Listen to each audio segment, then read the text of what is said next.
안녕하십니까. 홍익대학교 신성환입니다. 이번 오프라인 세미나 두 번째 세션을 시작하겠습니다. 오늘 코로나 위기와 금융권 대응이라는 주제로 학계, 업계 전문가들을 모셨습니다. 상명대학교 김재현 교수님입니다.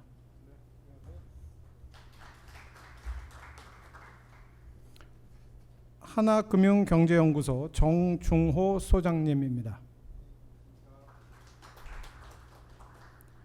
KB경영연구소 조경엽 소장님입니다.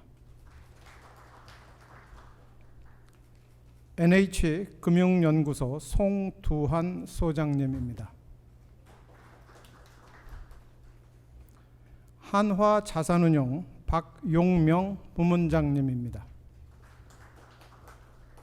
끝으로 오늘 첫 번째 세션에서 발표를 해준 금융연구원 임형준 실장입니다.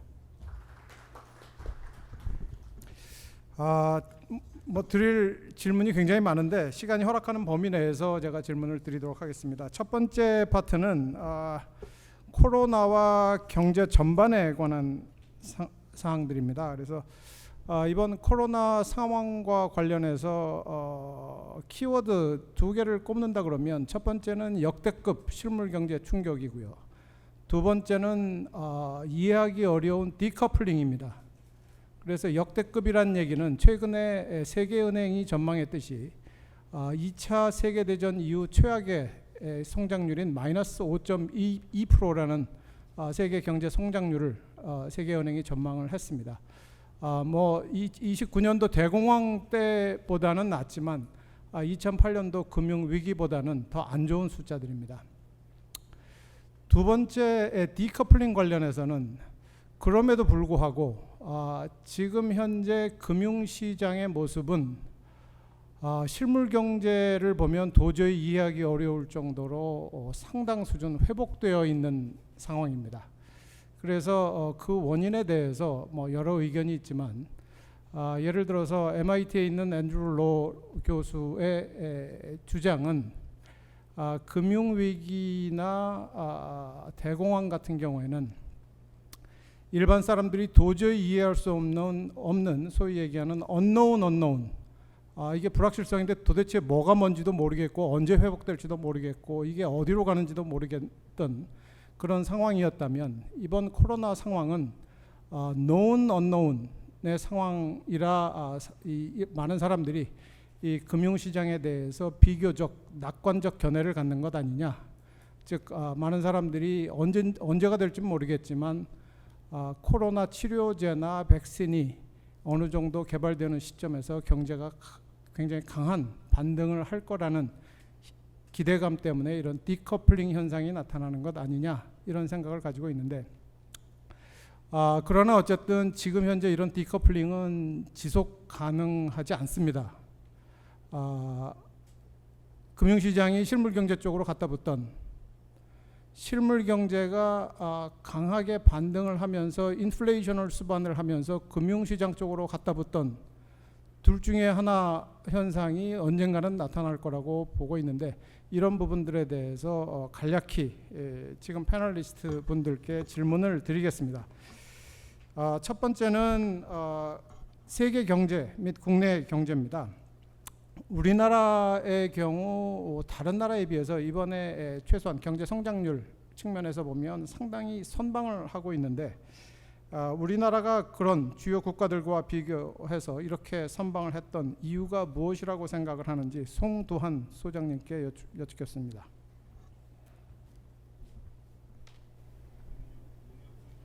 송두한입니다. 첫 번째 질문하신 걸 보니까 1분기 우리 성장률이 마이너스 1.4% 나왔는데 미국이 마이너스 4.8%, 중국이 마이너스 6.8% 상대적으로 선방한 게 아니냐 이런 말씀을 하셨는데요. 글로벌 전반에 걸쳐서 역성장을 하는 상황에서 어떤 숫자 자체가 주는 의미는 저는 크게 두지 않는 것이 바람직하다고 생각하고요. 다만 올해 경기 충격 이후에 그 상승 복원력이 얼마 정도 있을 것인가에 좀 초점을 두고 좀 내용을 보는 게 맞지 않는가 생각하는데요. 보통 선험적으로 과거 금융위기를 보면은 충격 이후에 강한 어떤 복원력을 보여주는데 2008년도에도 2009년도에도 0.8% 성장을 했었고 그 당시에도 마이너스 성장을 안 했습니다. 그죠? 그러니까 지금 성장 페이스가 훨씬 더 심각한 수준이죠. 그다음에 2010년도에 6.8%로 급성장했었고요. 그다음에 2009년도 미국 같은 경우도 마이너스 2.5%에서 다음에 2.6%로 U자형 어떤 복원하는 모습을 보여줬습니다. 그럼 지금의 우리 경제 상황이 1분기에 마이너스 1.4%로 선방했지만은 복원력이 있느냐 이런 측면에서는 좀 짚어볼 대목이 있다고 생각을 합니다. 그래서 우리 기초 지금 이 기초 여건이 반등하지보다면은 L자형으로 들어 누울 가능성도 있습니다. 그래서 어떤 저성장, 저금리, 저물가 기조가 심화되고 있는 상황에서 과연 이 복원력을 높이기 위해서 우리가 좀 무엇을 해야 되는지에 초점을 줘야 된다 생각하고요. 오늘 임 박사님이 발표한 그 내용 중에서 포스트 코로나 경제의 어떤 새로운 균형점에 대해서 말씀하신 걸 반영해서 한 5가지 정도만 제가 정리해서 말씀드리고 마치도록 하겠습니다. 첫 번째는 3저로 우리가 상징하는 저성장, 저금리, 저물가가 상당히 심각한 수준이라는 말씀 드리고요. 뭐 성장률은 뭐 0%만 돼도 지금 선방하는 수준이고 금리는 지금 0.5%입니다. 그죠? 그래서 이 금리 상수화 프로세스가 진행될 수 있다는 우리가 매우 높은 수준이고요. 물가는 뭐 마이너스 0.3%로 이미 0% 수준도 되지가 않습니다. 그래서 혹자들은 이게 이제 일본의 어떤 초기 불황 경제 초기 1990년도 초반 그지? 일본이 제로금리에 진입했던 90년도 초반 이후에 평균 성장률이 25년 평균 성장률이 0.9%에 불과합니다. 그래서 우리가 지금 일본 초입에서 일어나는 그 높은 수준, 극단적인 수준의 어떤 디플레 경제에 대해서 우려를 좀 할 만한 상황이기 때문에 이런 부분에 대해서는 매우 어텐션을 가지고 좀 지켜볼 필요가 있고요. 두 번째 특징은 이제 내수의 축이 민간 소비하고 기업 투자인데요. 뭐 아시는 것처럼 뭐 이 민간 소비는 뭐 하향 안정화 추세가 지난 10년간 계속 진행이 되고 있고요.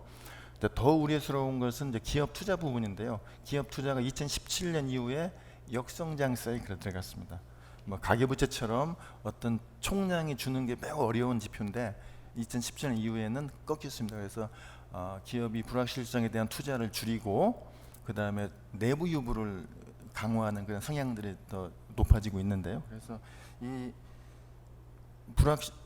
기업 투자를 좀 살려낼 수 있는 좀 보다 근본적인 어떤 정책적 지원이 좀 필요한 구간이 아닌가 이렇게 생각을 하고 있습니다. 그다음에 세 번째로 말씀드릴 것은 어떤 글로벌 교역의 규모가 점점 줄어들고 있습니다. 교역의 파이가 계속 줄어들고 있습니다. 그래서 그런 측면에서는 지금 우리나라 교역 구조를 보시면은 불황형 경상수지 흑자 구조인데요. 뭐 이런 추세로 간다면은 불황형 경상수지 적자 구조로 전환될 수 있는 우려도 매우 높아서 어떤 수출 경제 부분에서도 매우 상태가 지금 좋지 않은 구간에 있다고 좀 볼 수가 있고요. 단적인 지표 하나만 말씀드리면은 이제 무역 의존도 전체적인 파이를 나타내는 건데요. 무역 의존도가 2008년도에 86%였는데 최근에는 61%로 줄었습니다. 그래서 점진적으로 교역 활력이 둔화되고 있는 추세가 장기화될 수 있다는 우려도 높고요. 네 번째로는 미국발 경기 충격의 가능성이 저는 끝나지 않았다고 봅니다.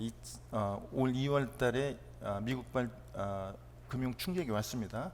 충격 이후에 자본시장은 복원되는 어떤 프로세스를 한 3개월 정도 진행하고 있는데 미국의 실물 지표를 보면은 실업률 지표가요 2010년도에 10%에서 2019년도 3.5%가 내려왔다가 그 다음에 두 달 전에 14.6% 올라갔습니다. 그렇죠?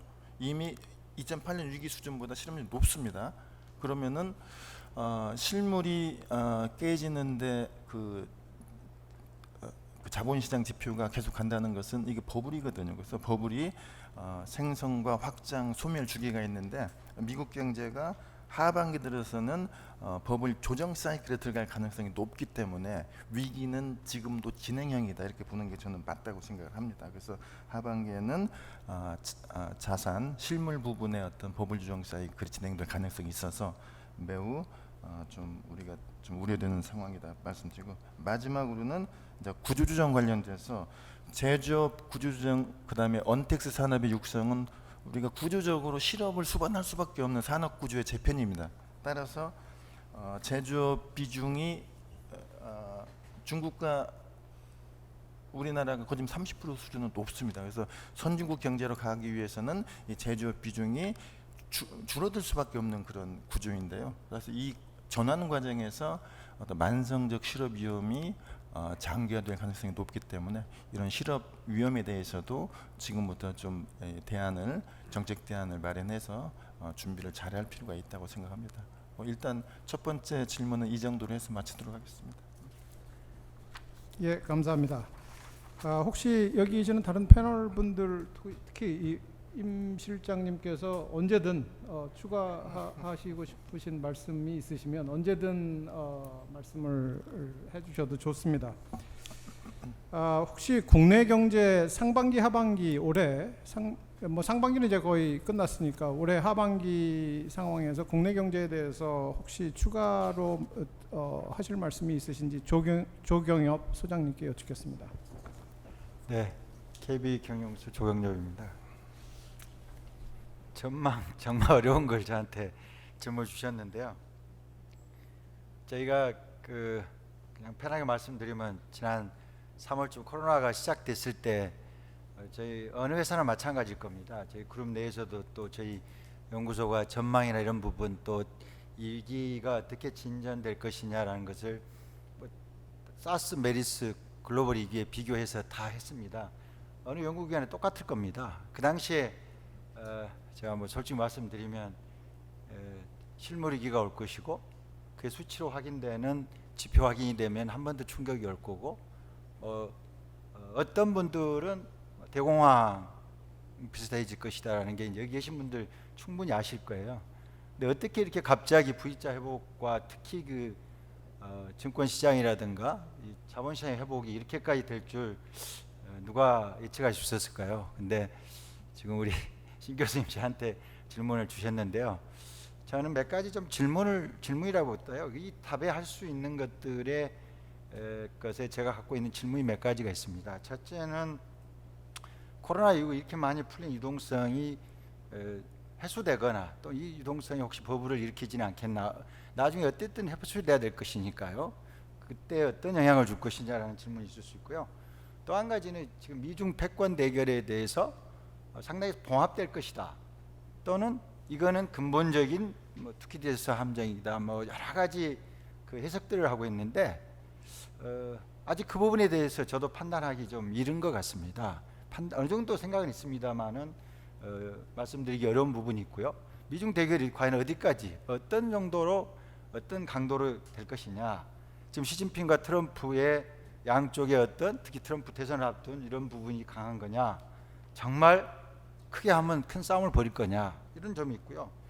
그다음에 정부가 최근에 이제 코로나 이후 대응 경제 정책을 많이 발표했습니다. 여러 가지 내놓았는데요. 현 정부의 초기에 비해서 지금 현재 봤을 때 외국인 투자자들이 그 사이에 쭉 주목해왔던 부분들이 있습니다. 제가 어떤 토론에서 말씀드린 적이 있는데, 경제 중심으로 뭔가 좀 변화하고 있다. 디지털 뉴즈, 그린 뉴드를 통해서 한국의 어떤 신성장 동력을 발굴할 부분에 여러 가지 계기를 마련하고 있는 것인가. 이게 구체적으로 결국 기업이 돈을 벌고 경쟁력이 강해져야 되고, 그건 특히 국내뿐만 아니라 글로벌 경쟁력을 갖춰야 되거든요. 그것의 어떤 단초와 정책적 방향이 지금 잡혔느냐, 그 부분에 대해서 이제 그게 얼마나 구체화될 것이냐를 보고 있는데요. 저는 상당히 기대감을 갖고 있습니다. 이미 증권시장에서는 시가총액이 아시는 것처럼 저희 KB나 또 여러 금융그룹보다 ICT 회사 또는 테크 기업들이 이미 앞섰고요. 미국이나 다른 나라의 그 판도 변화라는 것은 이미 진즉 보여진 거거든요. 그래서 한국도 그런 큰 기업 재편, 이런 과정 속에서 이 코로나 위기 후에 어떤 식으로 다시 어떤 계기를 신성장 동력이라든가 이런 걸 잡을 수 있겠느냐, 이런 것을 주의 깊게 보고 있습니다. 마지막으로 질문에 사실은 답변에 직접적인 답변이 안 돼서 그러는데요. 저희 캡은 이렇게 하고 있습니다. 1차 유행으로 하고 조정이 될 것인지, 아니면 올 연말 내지는 내년 연초에 재유행이 한 번 더 올 것인지, 두 가지 시나리오를 갖고 좀 재기하고 있는데요. 구체적인 수치에 대해서는 제가 그냥 말씀드리기가 좀 그런 것 같습니다. 이상 마치겠습니다. 감사합니다. 그 다음 뭐 연관된 질문입니다만 김재현 교수님께 여쭙겠습니다.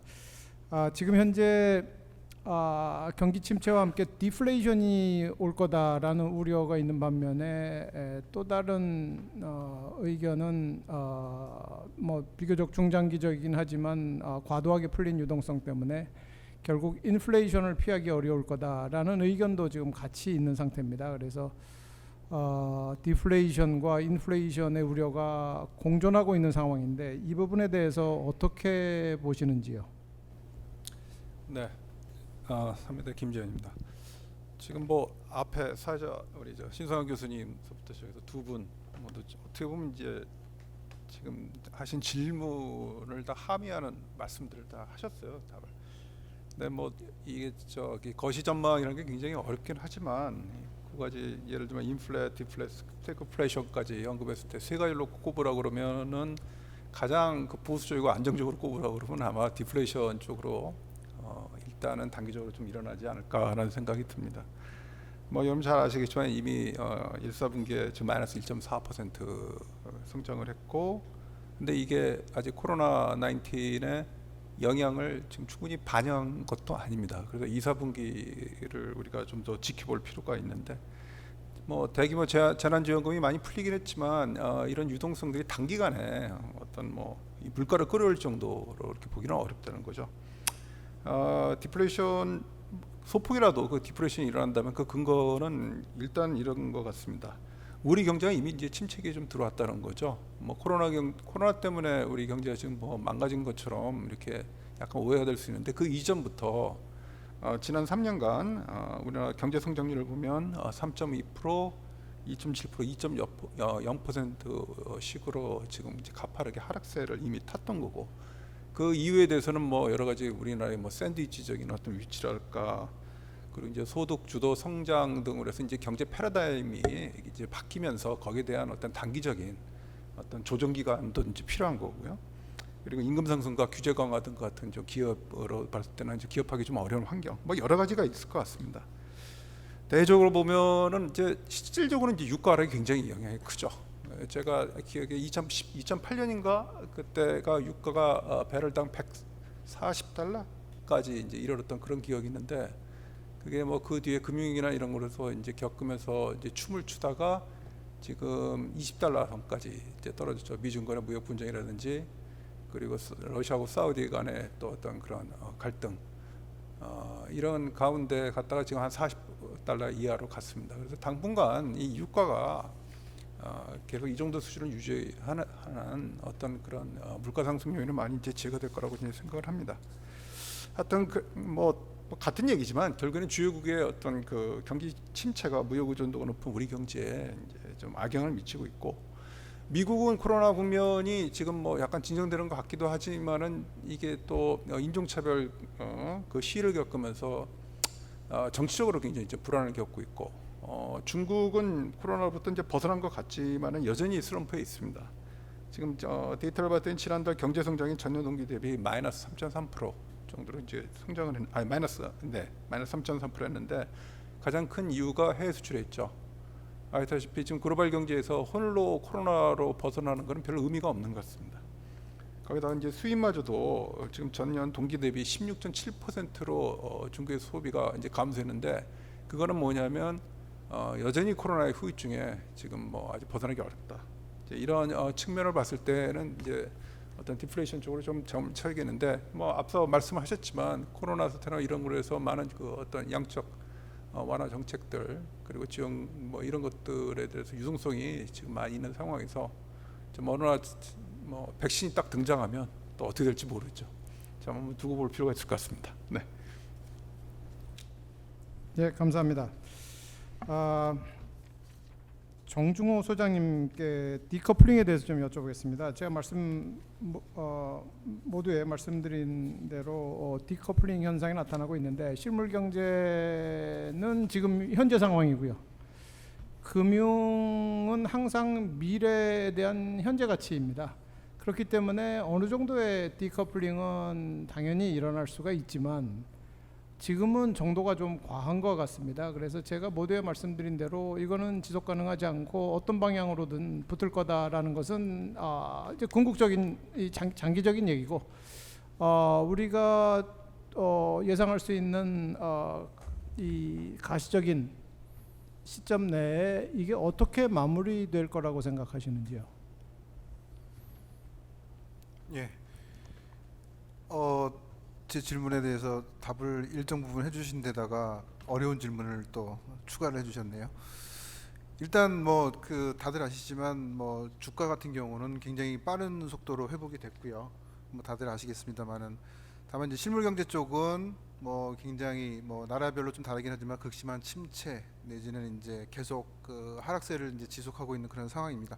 일단 기본적으로 실물 경제가 이렇게 안 좋은데도 금융 시장이 낙관적인 반응을 보여서 디커플링이 나타나는 뭐 이유랄까요? 뭐 대략 뭐 여러 가지 얘기가 있으면 뭐 한 세 가지 정도 말씀드릴 수 있을 것 같아요. 일단 뭐 제일 먼저는 당연히 유동성입니다. 뭐 전 세계 중앙은행들이 뭐 어마무시한 유동성을 투입을 했고요. 예를 들어서 코로나 충격 이후에 연준 같은 경우만 해도 3조 달러 이상 자산을 확대했고 ECB 같은 경우도 2조 유로 이상 자산을 확대했습니다. 이런 대규모 유동성 공급이라고 하는 것들이 어쨌든 금융시장의 급락을 어떻게 보면 반전시키는 중요한 어떤 계기 중에 하나였다라는 건 명확한 것 같고요. 그 다음에 보면 사실은 아까 이제 신성환 교수께서도 말씀하셨지만 경기 저점 통과에 대한 기대, 전염병이라는 어쨌든 이 충격 요인의 특성을 반영하는 것이기도 하고요.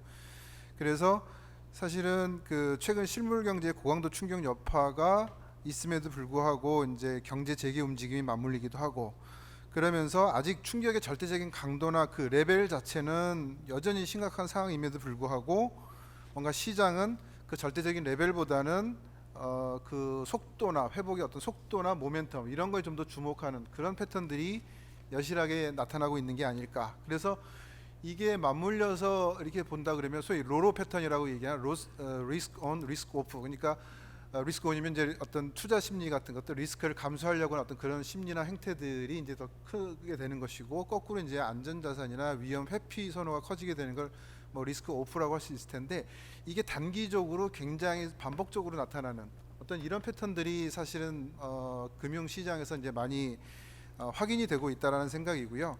이거에는 근데 기본적으로 사실은 각국 주요국 정부와 이제 중앙은행의 정책 지원에 대한 어떤 신뢰, 소위 이제 유동성을 받쳐줄 거다. 그 다음에 어떤 크레딧 이벤트에 대해서 그게 구제금융의 형태가 됐든 또 다른 형태의 어떤 지원 형태가 됐든 받쳐줄 거다라고 하는 어떤 시장의 신뢰, 이런 것들이 상대적으로 빠른 시간에 이제 리스크 온 어떤 그런 어떤 패턴들을 불러일으킨 게 아닌가라는 생각을 좀 하고 있고요. 근데 이제 사실은 사회자님께서도 말씀하셨지만 이게 그러면 앞으로 계속 지속될 거냐? 예를 들어서 실물과 어떤 금융의 디커플링이라는 것들이 장기적으로 지속 가능하냐? 결론부터 말씀드리면 저는 그렇다고 생각하지는 않습니다. 사실 미국 같은 경우도 뭐 최장기 호황이다라고 얘기해서 2008년부터 그 글로벌 위기 이후에 2019년까지 보면 명목 GDP가 한 50% 정도 올랐거든요. 그런데 주가가 예를 들어서 글로벌 금융위기 저점 기준으로 해가지고 이 19년까지 보면은 한 400% 올랐습니다. 어마무시하게 올랐죠. 명목 GDP가 50% 올랐는데 주가가 400% 올랐으니까. 근데 사실은 그 글로벌 위기 직전의 고점하고 대비했을 때는 한 110% 정도 올랐습니다. 물론 이제 뭐 50% 대비하면 많이 올랐다라고 볼 수도 있긴 하겠습니다만은, 사실 한국 같은 경우는 오히려 그 기간에 명목 GDP가 한 65% 정도 올랐는데 실제로 주가는 한 25% 정도밖에 안 올랐어요. 유럽은 지금도 마이너스입니다. 예를 들면. 그래서 생각을 해보면 예를 들어서 급속하게 이렇게 급락했던 어떤 이런 주가가 다시 뭐 이 전염병의 어떤 특성상 빠르게 이제 반등하는 이런 것들은 가능할지 모르지만, 장기적으로 디커플링된 상태로 지속 가능하다라고 보기는 어렵지 않을까라고 일단 저희는 일단 생각을 하고요. 다만 이제 걱정을 하는 것들은 사실 지금 이 경기 저점에 대한 기대가 시장에서는 빨리 커지고 있지만 실질적으로 인위적인 봉쇄를 완화하고 경제 재개 등으로 인해서 기술적인 의미에서 일부 경기 회복은 뭐 당연히 있을 수 있으나 이게 치료제나 백신의 개발 같은 것들이 없는 상태에서 계속 간헐적으로 어쨌든 감염 위험에 노출되어 있는 이런 상황은 단기적으로 개선될 가능성은 별로 없어 보인다. 그래서 생각을 해보면 오히려 이 단기적으로 디커플링이라고 하는 현상이 다시 말해 아까 말씀드렸던 로로 현상, 그러니까 조금 이벤트가 생기면은 리스크 온으로 바뀌었다가 다시 또 리스크 오프로 해가지고서는 이 금융시장의 변동성을 키우는 방식으로 그런 식으로 나타날 가능성이 맞다라고 생각을 하고요. 그래서 장기적으로 뭐 질문은 안 하셨지만 장기적으로 보면 사실 지금 같은 어떤 금융시장의 랠리를 저스티파이하기는 좀 어렵다는 생각이고요. 단지 단기적인 어쨌든 그 뭐 형태상 어떤 V자형 회복 기대가 일단 좀 정리가 되고 나면 오히려 금융시장의 재조정이 더 불가피할 수밖에 없지 않을까. 그러니까 거시적으로는 오히려 이제 어떤 그 이전부터 구조적으로 누적되어 왔던 만성적 어떤 불황이라는 어떤 이런 측면들과 그 다음에 이제는 경제 주체 너나 할 것 없이 가계, 기업, 정부 모두 대규모 부채를 떠안고 있는 부채 경제의 어떤 지속 가능성. 그러니까 만성적 불황과 부채 경제의 지속, 이 두 가지 숙제를 사실은 오히려 남겨놓은 거 아닐까 이렇게 생각을 하고 있습니다. 예, 감사합니다. 뭐 이번 섹션의 마지막 질문인데 신흥국의 이 자본 유출 그리고 금융 불안 관련된 이슈입니다.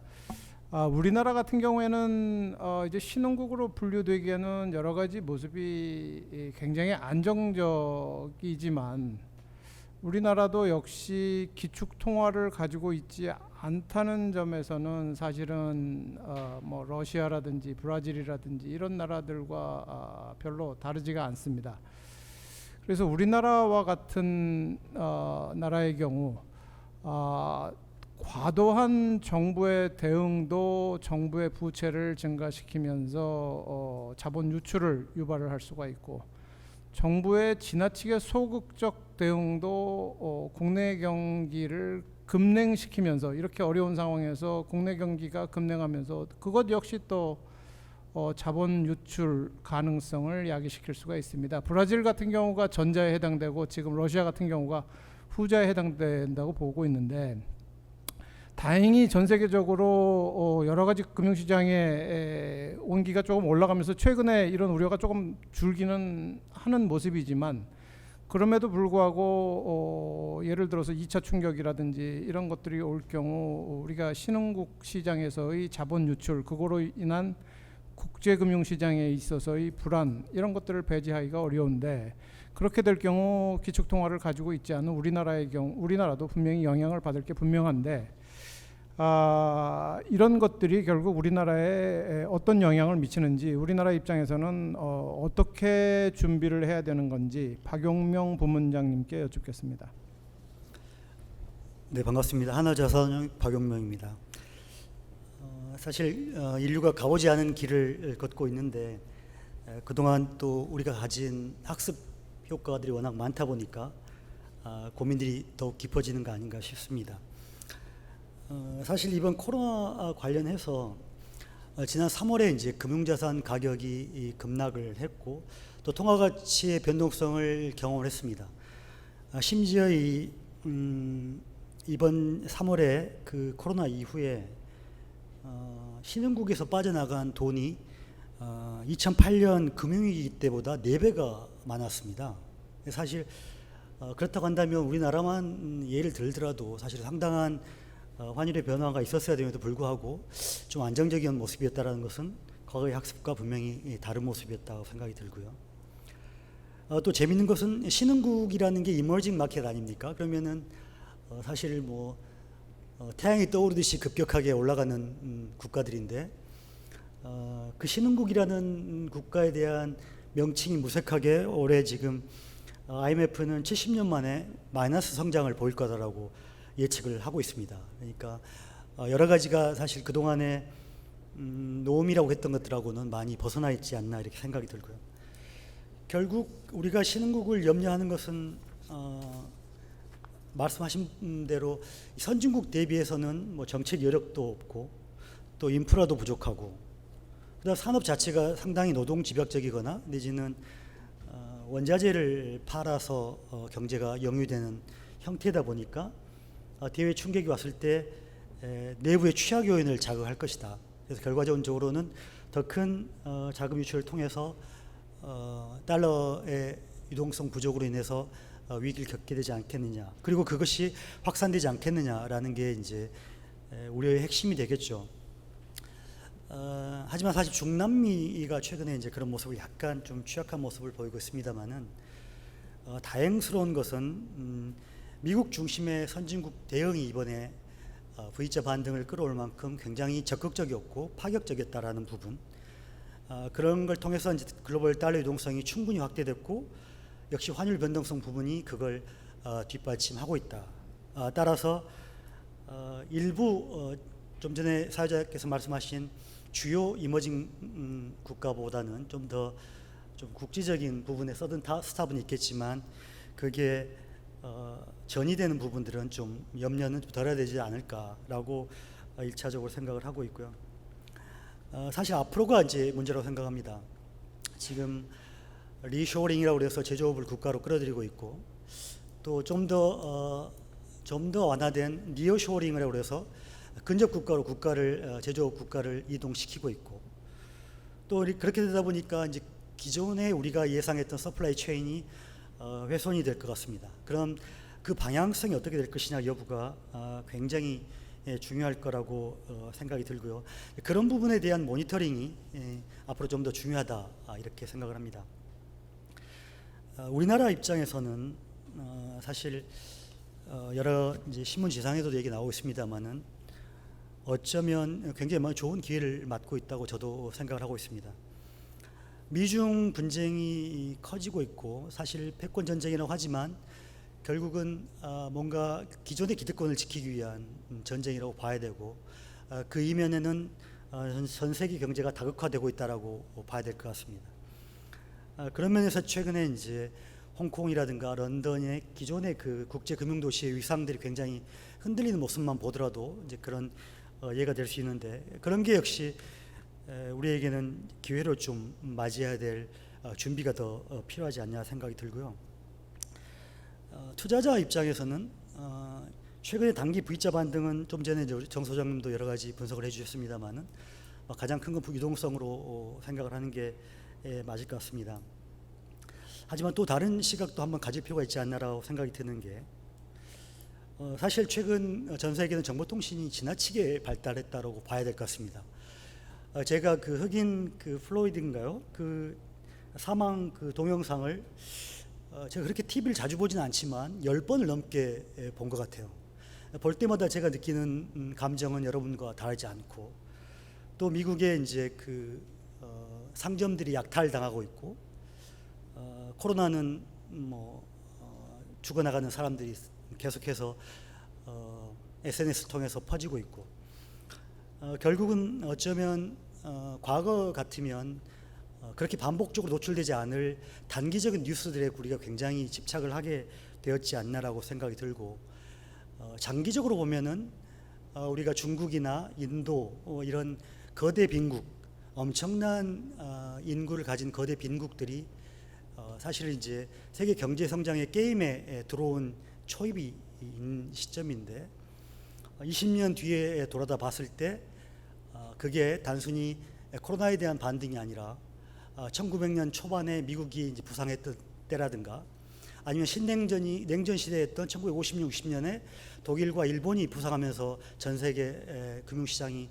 내지는 주가가 반등했던 점들 감안한다면 20년 뒤에 돌아봤을 때 지금은 어쩌면 새로운 수요 창출이 어마어마하게 펼쳐지는 시점에 한 구간을 지나고 있는 게 아닌가라는 부분들도 한 번쯤은 감안을 하면서 어떤 장기적인 투자 방향성을 한번 가져보는 것은 어떨까 이렇게 생각이 듭니다. 이상입니다. 예, 감사합니다. 두 번째 파트로 넘어가겠습니다. 현 정책 대응에 대한 평가와 과제 부분입니다. 임 실장님께서 발표해 주신 바와 같이 우리나라 정부는 3월 하순부터 그야말로 전방위적으로 금융정책을 내놓고 있습니다. 소상공인부터 대기업까지, 그리고 간접 금융시장, 직접 금융시장을 망라해서 어마어마한 규모의 금융정책을 펴왔습니다. 그 결과 다행히 실물경제의 충격이 금융시장으로 전이되는 것은 성공적으로 막은 듯 보여집니다.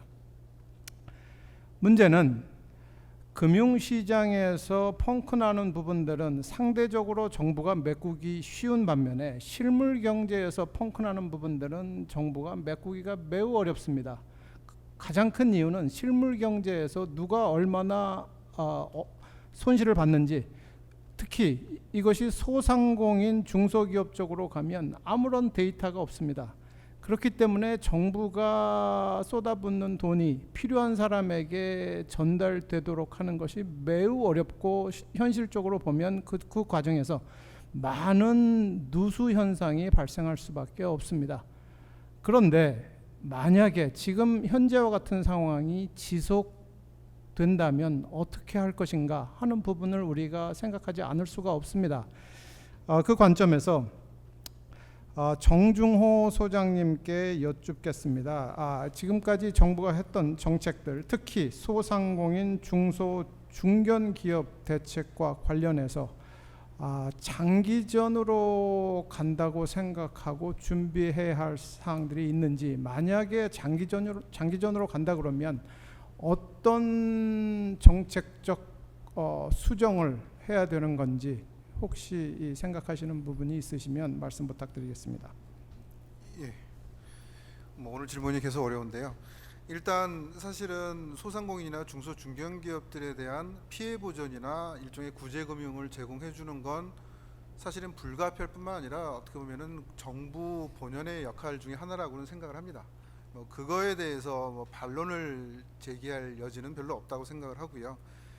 다만 사회자님도 잠깐 이제 지적을 하셨지만 이게 도대체 언제까지, 누구한테, 어떻게, 이건 사실은 문제가 되거든요. 그러니까 무슨 얘기냐면 일시적인 피해 보전이나 손실을 구제해주거나 또는 고용 안정을 위한 자금을 지원해주거나 하는 것들은 어쨌든 전염병이라고 하는 아주 돌발적인 예외적인 어떤 충격에 대해서 기본적으로 생존 기반이라는 것들을 확보해 주는 것이기 때문에 당연한 것이긴 한데, 이게 이제 사실은 어떻게 보면 좀 그런 상황이 아니었더라도 유지되기 힘들었던 어떤 이런 그 기업들이나 소위 말하면 부실의 어떤 이연, 이런 형식으로 이루어지는 것들에 대해서는 사실은 좀 고민을 해봐야 된다. 그래서 단적으로 얘기하면 이게 부실의 이연을 통해서 요새는 이게 금치거처럼 이렇게 쓰이긴 하는 것 같은데, 예를 들면 좀비 기업들이 지속적으로 수명을 연장하는 수단으로 각종 재정 지원이라든지 은행의 어떤 자원들이 제공되고 하는 것들은 막아야 되겠죠. 근데 문제는 전달 체계의 문제도 있고 데이터의 문제도 있습니다만은 사실은 그런 부분들에 대한 정책적인 어떤 프린시플이 과연 있는지에 대해서는 조금 궁금합니다. 그러니까 지금 시기적으로 조금 이르다고 생각하실 수도 있겠지만, 어찌됐든 간에 어느 시점엔가는 적절한 출구 전략이라는 것들이 마련이 되어야 하고요. 그게 정책적으로 좀 이렇게 명확하게 경제 참가자들이 인지할 수 있는 방식으로 시장에 또는 경제 주체들에게 시그널링이 되지 않는다고 한다 그러면 사실은 이게 정치적인 어떻게 보면은 이슈로 전환이 됐을 때는 상당히 문제를 해결하기가 어려울 거다라는 생각이고요. 그렇다고 한다 그러면 그런 부분들에 대해서는 조금 명확하게 할 필요가 있다. 그 부분들 출구 전략에 대해서 라는 것이고요. 사실 그리고 이제 구체적으로 업계 입장에서 이제 하나 얘기를 하자 그러면은, 예를 들어서 소위 이제 긴급 대출 프로그램 같은 걸 통해서 2차 보전 대출 같은 것들을 4월 1일자부터 사실은 이 중소상공인이나 중견기업, 중소기업들을 대상으로 일단 했습니다. 그래서 그런 것들이 신속하게 이루어지게 하기 위해서 다양한 면책, 어떤 이 은행원들에 대한 면책 조치 같은 것들도 규정화하고, 아마 어저께 이제 그런 위원회도 이제 금감원에서 출범시키고 그랬던 걸로 알고 있습니다. 근데 문제는 사실 본질적으로 이게 2차 보전을 해주는 것이지 본질적인 부실이 발생했을 때 그 책임은 사실은 은행들이 떠안는 것이거든요. 그러니까 이게 예를 들어서 은행이 그 정도 사회적 책임도 못하나 사회적 역할도 못하나 이런 관점에서 보실 일이 아니라 이게 기본적으로 이 자금 지원의 성격이 뭐냐라는 것들에 대해서 원칙적으로 생각해 볼 필요가 있다. 이것들이 예를 들어서 그런 어떤 이 취약한 경제 주체들이나 기업에 대한 피해 보전 용도라고 한다 그러면 사실은 그거는 기본적으로 정부의 재정을 통해서 사실은 지원이 되는 게 더 맞고요. 만약에 그렇지 않고 그게 민간 또는 시중은행들이 공급을 해야 한다 그러면 그거는 별도로 사실은 계리돼서 은행들한테 적절한 인센티브를 사실은 제공을 하는 것들이 필요합니다. 그래야만 이것이 차질 없이 지속 가능하게 되는 것이죠. 이런 정책들은 사실은 중요한 게 출구 전략과 지속 가능성입니다. 그런 것들이 저스티파이가 되지 않으면 사실은 아주 쉽게 왜곡이 되거든요. 그리고 그 후유증은 나중에 나타나고요. 그래서 그런 부분들에 대해서는 좀 더 면밀하게 검토를 하고 원칙을 좀 더 명확하게 할 필요가 있겠다. 이런 말씀 드립니다. 감사합니다. 박용명 부문장님께 유동성 대책 관련해서 여쭙겠습니다. 뭐 금융시장 안정 정책은 제가 모두에 말씀드렸듯이 상당히 성공적이다라고 전반적으로 평가를 할 수가 있어 보이는데 혹시 추가로 감안하거나 보완해야 할 사항들이 있는지요? 네, 사실 이 문제는 아까 임 실장님 자료도 잠깐 있던 것 같은데 역시 한국금융연구원 같은 유수의 이제 전문가들께서 평가하실 내용들이 아닌가 생각이 듭니다. 하지만 이제 기관 투자가로서 현업에서 이제 직접 자금을 운용하는 입장에서 간단하게 말씀드려보면요, 사실 정책이나 대책은 신 교수님 말씀하신 대로 결과에 따라 평가를 받는 거 아닌가 이렇게 생각이 듭니다. 그래서 결과론적으로 현재까지는 시의적절했다, 좋았다 이렇게 평가할 수밖에 없지 않나 이렇게 생각이 들고요. 사실 3월 24일 그 금융시장 안정화 방안부터 해서 지속적으로 이제 발표를 했다라는 부분은 시장에 굉장히 의미 있게 시장이 반응을 했던 것 같습니다. 또 처음에는 이제 초기 이제 우량회사채에 주로 이제 지원이 쏠렸었는데 또 5월부터는 A등급 이하 비우량회사채에도 또 확대되고 이런 부분들은 굉장히 고무적이었다라고 이렇게 시장은 평가를 하고 있다고 생각합니다. 그리고 보니까 그 리먼 사태 때보다 또 대책도 한 1개월 내지 2개월 더 빠르게 대책이 나왔고 규모도 뭐 2배에서 3배까지 컸다라는 부분들이 좋았던 것 같고요. 결국 또 한국은행에서 전액 방식 유동성 공급이나 뭐 저신용 같은 그 회사채 CP 매입을 위한 SPV 설립 이런 것들은 사실은 미국의 그 QE에 근접하는 어떤 정책이 아니었나라고 생각을 합니다. 이런 전방위적인 정책들은 결국 투자 심리 회복에 충분한 역할을 한 것 같고요. 지금 사실 뭐 최근에 주가가 오르면서 우스갯소리로 뭐 증한 기금에 지금 돈은 지금 거의 집행이 안 된 상태에서도 주가가 올랐다라고 투자자들을 안도하고 있고요. 사실 주가가 하락하더라도 증한 펀드들이나 이런 시장 안정책이 있다라는 부분들은 엄청나게 그 시장에 대한 신뢰도를 투자자들의 신뢰도를 높여준 정책들이 아니었나 이렇게 생각이 듭니다. 다만 굳이 감안할 문제라고 한다면 추가적인 정책보다는 그동안에 우리가 많은 학습을 통해서 정책들이 많이 발굴됐다고 생각하는데 좀 적시에 대한 프로세스, 그러니까 과연 그게 가장 적합한 시점에 집행이 됐느냐라는 부분. 그래서 앞으로도 지금 코로나 사태는 단기간에 끝날 문제는 아니고 글로벌 경제 성장률은 크게 이제 하락할 테고 불확실한 시장 여건은 분명히 지속될 텐데 이런 부분에 대해서 앞으로도 일관성과 실효성을 높이기 위한 어떤 간소화된 프로세스 등을 통해서 각 당국이나 이런 그 이해 당사자들이 컨트롤 타워에 대해서 주도적인 역할을 한다고 한다면 사실 그런 부분들은 정책적인 부분은 충분히 커버되지 않을까 이렇게 생각을 하고 있습니다. 예, 감사합니다. 다음은 조경엽 소장님께 제가 정책의 부작용 가능성에 대해서 여쭙겠습니다. 정부의 정책이 뭐 통화 정책이 되든 재정 정책이 되든 금융 정책이 되든 다 공짜로 이루어지는 것이 아니고 어느 정도의 비용을 수반을 합니다. 특히 지금 현 정부에서 추진하고 있는 지금 코로나 상황에 대응하기 위해서 추진하고 있는 대규모 재정 정책 같은 경우에는 사실상 비용이 꽤 클 수밖에 없다고 생각을 합니다. 그 이유는 제가 아까 말씀드린 대로 그 자체가 굉장히 어려운 정책이기 때문에. 그런데 그 과정에서 이제 비용이라 그러면 결국 아까 그 임 실장님께서 발표하실 때 나왔듯이 이해관계자들의 도덕적 해이라든지 또 주주들에 대한 특혜 이슈라든지, 사실 주주는 뭐 경제적으로 보면 우리 사회 계층에서 가장 많은 부를 가지고 있는 집단인데 주주에게 특혜가 갈 수밖에 없는 상황이라든지, 또 기업의 경영 자율성을 침해할 가능성이 있다든지, 또는 지원하는 과정에서 사전적으로 어떤 기업이 장기적으로 생존 가능하고 어떤 기업이 생존 가능하지 않는지 우리가 사전적으로 알기가 어렵기 때문에 이런 위기 상황에서 전방위적 지원을 하면서 생기는 구조조정의 지연 문제라든지 뭐 이런 비용적 요인들이 굉장히 많이 있습니다. 그러면 문제는 이제 이런 비용 요인을 어떻게 감소시키느냐 하는 게 문제인데, 향후에 정부가 이런 정책들을 피면서 이런 비용을 줄일 수 있는 방안들이 어떤 것이 있는지, 어디에 초점을 두어야 하는지 말씀 부탁드리겠습니다. 예.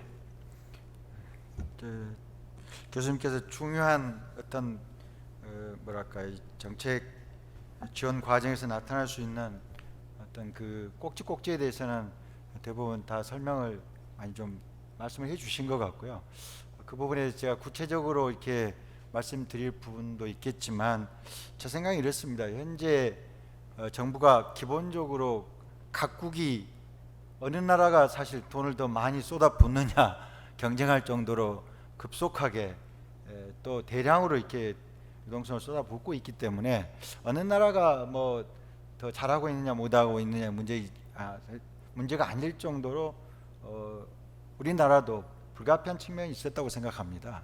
그러면 이제 아까도 제가 처음에 한번 답변 말씀드린 게 있었던 것처럼 다음에 이제 유동성을 어떻게 이제 관리하고 회복할 것이냐, 그리고 우리가 지원한 자금이 과연 어떻게 활용될 것이냐라는 걸 봐야 되는데요.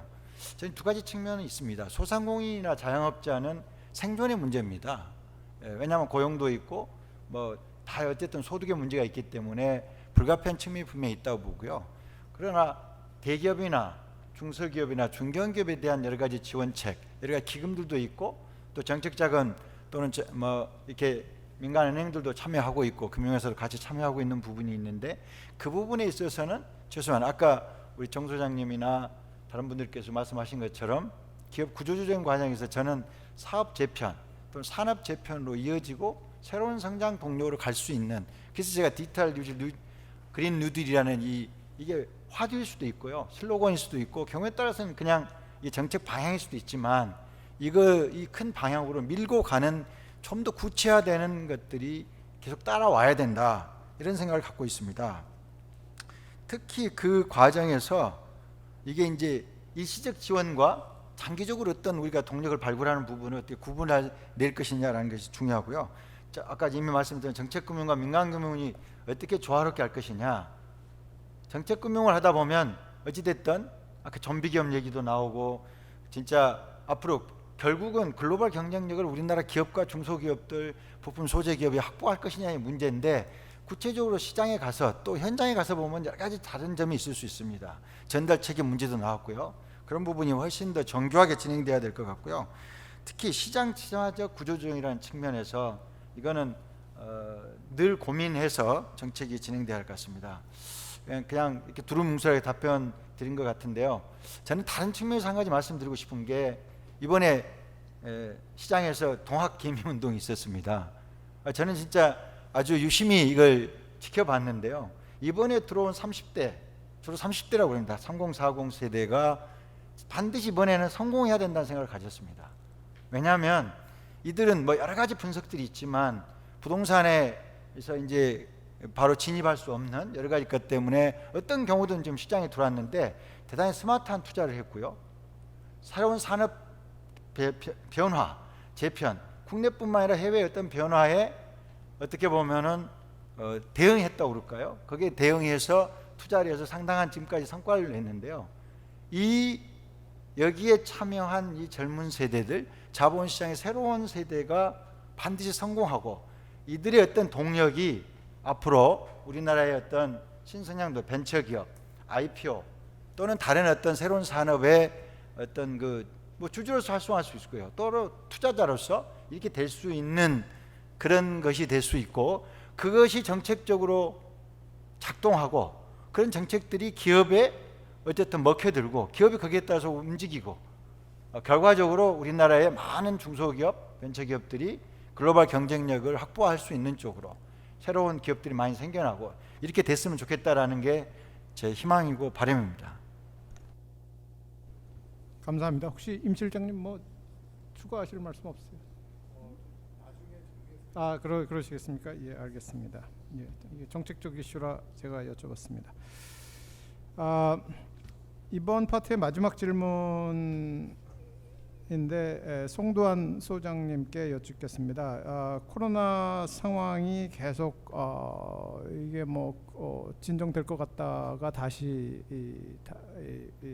불안정해지고 하는 상황이 반복되는데 그래서 사회적 거리두기와 생활 방역이 계속 바뀌어가면서 장기화될 때 우리가 추가로 살펴봐야 할 중요한 잠재적 리스크는 어떤 것이 있는지 그리고 이런 상황이 이제 계속 반복적으로 지속된다라고 우리가 간주했을 때 도대체 우리는 어떻게 해야 되는 건지에 대해서 말씀 부탁드리겠습니다. 예, 신 교수님께서 잠재적 리스크에 대해서 말씀하셨는데 저는 이렇게 한번 생각을 해보았습니다. 이 코로나 사태가 진정이 되면은 우리 경제가 이전의 균형으로 돌아갈 수 있을까? 만약 그렇지 못하다면은 남겨진 리스크들이 어떤 것들이 있을까? 이렇게 보면은 좀 답변이 될 수 있을 것 같아가지고요. 한 5-6가지 정도만 우리가 좀 앞으로 포스트 코로나 이후에 짚어봐야 될 우리 경제의 좀 시스템적인 리스크에 대해서 말씀드리도록 하겠습니다. 첫 번째는 아까 모두에 제가 말씀드린 것처럼 미국발 경기 충격 리스크는 여전히 상존하고 있다고 저는 생각을 합니다. 그래서 우리 정 소장님께서 말씀하신 것처럼 미국의 그 다우 지수가 금융위기 이후에 저점 대비해서 400% 올라갔습니다. 그리고 부동산은 위기 터지고 48% 빠지고 12년 저점 대비해서 60% 올라갔습니다. 역사적인 최고점을 계속 써가고 있는데요. 이런 10년간의 어떤 장기 상승 사이클이 이제는 조정 사이클로 접어들 가능성이 매우 높은 구간이기 때문에 미국발 경기 충격에 우리가 대비를 해야 되는 구간에 있다 이렇게 생각하고요. 따라서 강도 높은 어떤 내수 활성화 정책들을 다시 한번 돌아봐야 되는 그런 시점이라고 생각을 합니다. 예를 들면은 재난지원이나 전국민 고용보험이나 또 기업 어떤 시설 투자를 좀 활성화시킬 수 있는 좀 획기적인 정책들 이런 것들이 이제는 좀 과감하게 좀 준비가 돼야 될 때가 아닌가 생각하고요. 두 번째는 가계부채 문제입니다. 그동안에는 가계부채가 담론 수준의 어떤 그 리스크 논의가 이루어지는 정도였지만 이제는 꼭 이제 짚어봐야 될 구간에 왔다고 생각하는데요. 일단 가계부채가 한 1,600조입니다. 그죠? 1,600조인데 우리 기업 대출에 이제 대기업, 중소기업이 있는데요. 이제 중소기업 섹션에 개인 사업자 대출은 가계부채입니다. 거기 한 400조 되거든요. 그래서 좀 광의의 가계부채는 한 2,000조 원 수준이고요. 또 전세 보증금도 4인간의 대출이 전세 보증금 대출이 한 800조 되는데요. 이중 계정 빼고 4인간의 내 자본의 대출이 한 400조 정도 됩니다. 그럼 전체를 합산하면은 우리나라 가계부채는 한 2,400조 원 정도 된다고 봐야 되고요. GDP 대비해서도 한 125%, OECD 국가 중에 최고 수준입니다. 그래서 이제 가계부채 문제도 좀 근본적인 어떤 대책이 마련될 필요가 있는 구간이라고 생각하는데요. 저 개인적인 생각은 대부분 뭐 한 절반 정도는 주택 관련 대출이 되겠습니다. 그래서 정부가 좀 적극적으로 개입해서 주택을 매입하는 어떤 그런 구조 방식에 대해서도 이제는 좀 근본적으로 고민할 때라고 생각하고요. 한 두 가지만 더 말씀드리면은 이 중소기업 잠재 부실 위험에 대해서 좀 말씀드리는데요. 우리나라가 2014년도에 대기업 구조조정이 있었습니다. 그때 뭐 조선, 해운, 철강, 건설, 정유화학 등. 그래서 대기업 구조조정 이후에 우리 국내 금융기관들이 대기업에서 중소기업으로 이 대출의 어떤 방향을 많이 바꿔서요. 중소기업 대출이 한 200조, 2014년, 19년 그 상간에 200조 이상 증가했고요. 대기업 대출은 50조 가까이 줄었습니다. 그래서 중기 대출의 경우에는 대출 쏠림과 과잉 대출 리스크가 매우 높은 수준인데 최근에 경기가 어려워지면서 또 집중적인 또 대출을 해줘야만 되는 상황이 발생을 해서 차제에는 중기 대출의 잠재 부실 문제가 현실화될 가능성이 높아서 지금부터 대응을 해야 된다고 저는 생각하고요. 마지막으로 하나만 더 말씀드리면은 자영업 과잉에 대해서도 아까 우리 조 소장님 말씀하셨는데 인구 대비해서 OECD 평균이 자영업이 6% 수준입니다. 그리고 미국이 한 3% 수준 되고요. 우리나라가 11%입니다. 그래서 자영업은 과잉 국면에서 시장을 통해서 구조조정이 진행되는 과정이 전개되고 있는데 그래서 이 부분이 해소되지 않고는 내수가 진작될 수 있는 여지가 없기 때문에 정부가 좀 더 적극적으로 개입을 해서 이 출구 전략을 좀 마련해서 예를 들면 자영업 뭐 재난 지원이나 그래서 어떤 특정 섹터에 대한 어떤 정부 역할을 강화해서 이 자영업이 연착륙할 수 있도록 좀 지원할 필요가 있다고 생각합니다. 마지막으로 하나만 더 말씀드리면은 주택 경기도 모든 위기의 원천은 미국에 있습니다. 예, 과거의 그 위기들을 돌아보시면은 대부분 다 미국발 금융 위기가 되겠습니다. 그래서 미국의 어떤 주택 경기 사이클을 꺾이면은 우리나라도 주택 경기 충격에 노출될 가능성이 높습니다. 따라서 뭐 부동산 PF나 뭐 증권사 우발 채무나 또 뭐 주담대나 그래서 관련 분야에 대한 충격이 발생할 수 있기 때문에 이런 부분에 대한 리스크 관리가 필요한데요. 한 가지만 더 말씀드리면은 우리 가계의 그 부동산의 자산 비중이 매우 높습니다. 그렇죠? 미국 같은 경우는 금융자산 65%, 실물자산 25%인데 우리는 실물자산이 65%, 그 다음에 금융자산이 25% 수준에 불과합니다. 따라서 이 실물에 묶여 있는 자산의 구성을 금융 쪽으로 좀 이게 유기적으로 전이시킬 수 있는 이런 정책적인 금융 정책의 지원도 좀 필요하다고 생각하는데요. 예를 들면 부동산 간접 투자 시장을 활성화시켜 가지고 굳이 실물을 보유하지 않아도 자산을 이전시킬 수 있는 그런 어떤 여건을 마련해 줘야만이 어떤 부동산 경기 충격에서 가게들이 좀 자유로울 수 있지 않을까 이런 생각을 해보았습니다. 이 정도로 마치도록 하겠습니다. 예, 감사드립니다. 이제 세 번째 파트로 넘어가겠습니다. 이제 업건별 이슈들입니다. 첫 번째는 이제 은행부터 저희가 좀 살펴봐야 될 것 같은데요. 정중호 소장님께 여쭤보겠습니다. 은행 상황이 사실상 한 두세 달 전에는 보험업권이 답이 없다고 생각했는데 지금은 이제 은행도 답이 없어 보입니다. 이게 단기적으로 봐도 지금 수익성은 금리가 하락하면서 계속 떨어지고 있고 그리고 단기적으로 보면 실물 경제가 개선될 가능성이 그렇게 높지가 않아서 단기간 내에 부실 자산이 증가할 것으로 보이는 상황이죠. 장기적으로 봐도 그렇습니다. 장기적으로 봐도 뭐 실물 경제가 픽업을 해서 뭐 인플레이션이 이제 수반이 된다고 해도 그리고 인플레이션만이 사실상 우리나라의 가계 부채와 정부 부채를 해결할 수 있는 유일한 방법이라고 생각을 하고 있는데 그래도 아마 정부는 금리를 굉장히 낮은 수준에서 통제를 할 겁니다.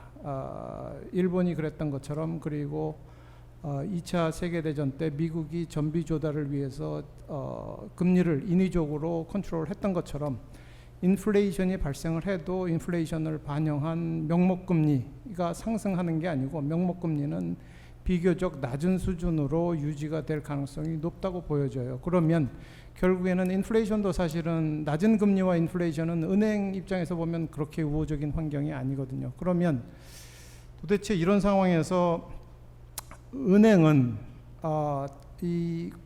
이제 금융시장에 있어서의 안전판으로서의 역할도 해야 되고 또 민간 기업으로서 주주 가치도 제고해야 되고 경영 환경은 어려워지고 도대체 어떻게 해야 되는 건지 참 고민이 많을 것 같습니다. 그래서 이 양자 간 어떻게 조화를 해야 우리나라 금융산업이 특히 은행이 나름대로의 민간 기업으로서의 이 역할도 수행을 하면서 부가가치도 창출하면서 그리고 금융시장의 안전판 역할도 하면서 갈 수 있는 건지 소장님께 말씀 부탁드리겠습니다. 예. 사실은 질문 주신 게 뭐 제가 이제 이해하기에는 두 가지라서 좀 끊어서 이제 말씀을 드릴게요. 일단 은행이 지금 같은 저금리가 고착화되고 경제 성장이라는 것들이 그렇게 용이하지 않은 그런 상황에서 도대체 은행들은 어떻게 갈까? 이게 단적으로 저희들 같은 경우는 사실은 이 만성적인 어떤 경기 부진 또는 침체라고 하는 상황에 대비할 필요가 있다라고 생각을 하고요. 결국 저희들이 제일 그래서 저희들이랑 좀 입장이 비슷할 거라고 생각을 하는 게 일본 메가뱅크들 쪽을 좀 많이 봅니다. 사실 그 일본 같은 경우도 뭐 NIM이 형편없이 낮죠. 뭐 일도 안 되니까 NIM 낮고 심지어는 대출 수요도 안 좋아서 예대율이 70%밖에 안 되는 상황입니다. 거기에다가 아무튼 뭐 그런 상황이죠. 저희들도 이제 아마 똑같이 진행이 될 수 있을 거다라고 생각을 하고 그렇게 되면 결국 간접 금융의 어떤 그런 역할보다는 자산 운용이나 투자 쪽의 비즈니스를 늘리는 쪽으로 결국 탑라인 쪽에서는 갈 거고 그다음에 이제 뭐 수수료 쪽을 결국 이제 많이 늘리는 쪽으로 갈 수밖에 없죠. 거기에는 뭐 여러 가지 이제 해외 진출, 해외 대출이나 뭐 유가증권 투자 같은 것들을 물론 포함을 합니다. 결국 수익을 보존할 수 있는 게 통상적인 예대 업무 아닌 다른 업무들에서 사실은 이런 수익을 확보하려고 하는 다양한 노력들이 있을 거고 그거에 중요한 어떻게 보면은 툴이라 그럴까요? 아니면 모멘텀이 되는 게 소위 디지털라이제이션이 될 수 있을 거라고 생각해요. 이거는 우리 국내에 있는 주요 은행들이 다들 고민하고 있고 뭐 앞으로 또 이제 헤쳐나가야 될 그런 문제가 아닐까라고 생각을 하고 있고요. 다만 이렇게 되면 도대체 은행의 본질적인 경제적인 기능이라고 하는 소위 어떤 신용 공급 내지는 자금 중개 기능이라는 건 도대체 어떻게 될까? 우리도 일본처럼 그러면 투자나 이런 것들은 제대로 활성화되지 않고 성장도 제대로 안 되는 이런 상황으로 계속 가야 될 거냐? 재정 지출을 많이 쓰려고는 하고 있지만 그거를 가지고 그럼 언제까지 버틸 수 있을 것이냐? 결국 민간 쪽에 자금 공급이 이루어져야 되고 그런 사업자들이 나와야 되는데라는 문제가 있죠.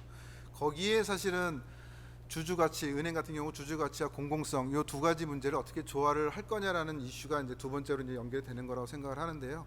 주주가치라는 건 단적으로 얘기하면 수익성입니다. 은행이 어떻게 수익성을 확보할 것이냐, 뭐 이런 문제가 있는 것이고요.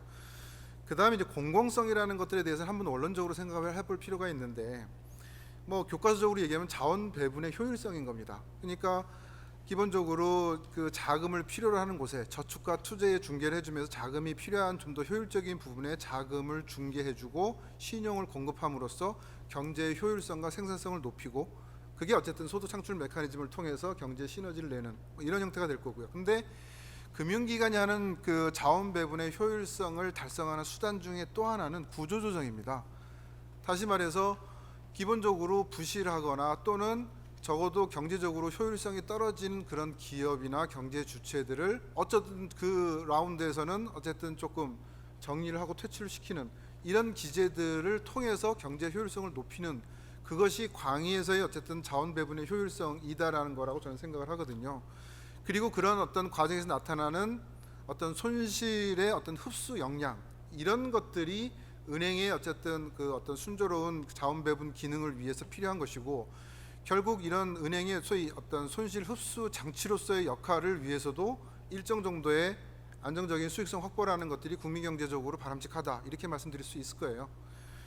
그렇다고 한다 그러면 실질적으로 저는 뭐 시장주의자가 아니어서 시장이 완전하다라고 생각하지는 않습니다만은 그럼에도 불구하고 금융 부분에서는 가격 기능이라든지 가격 설정에 있어서의 어떤 자율성이라는 것들은 굉장히 중요하다.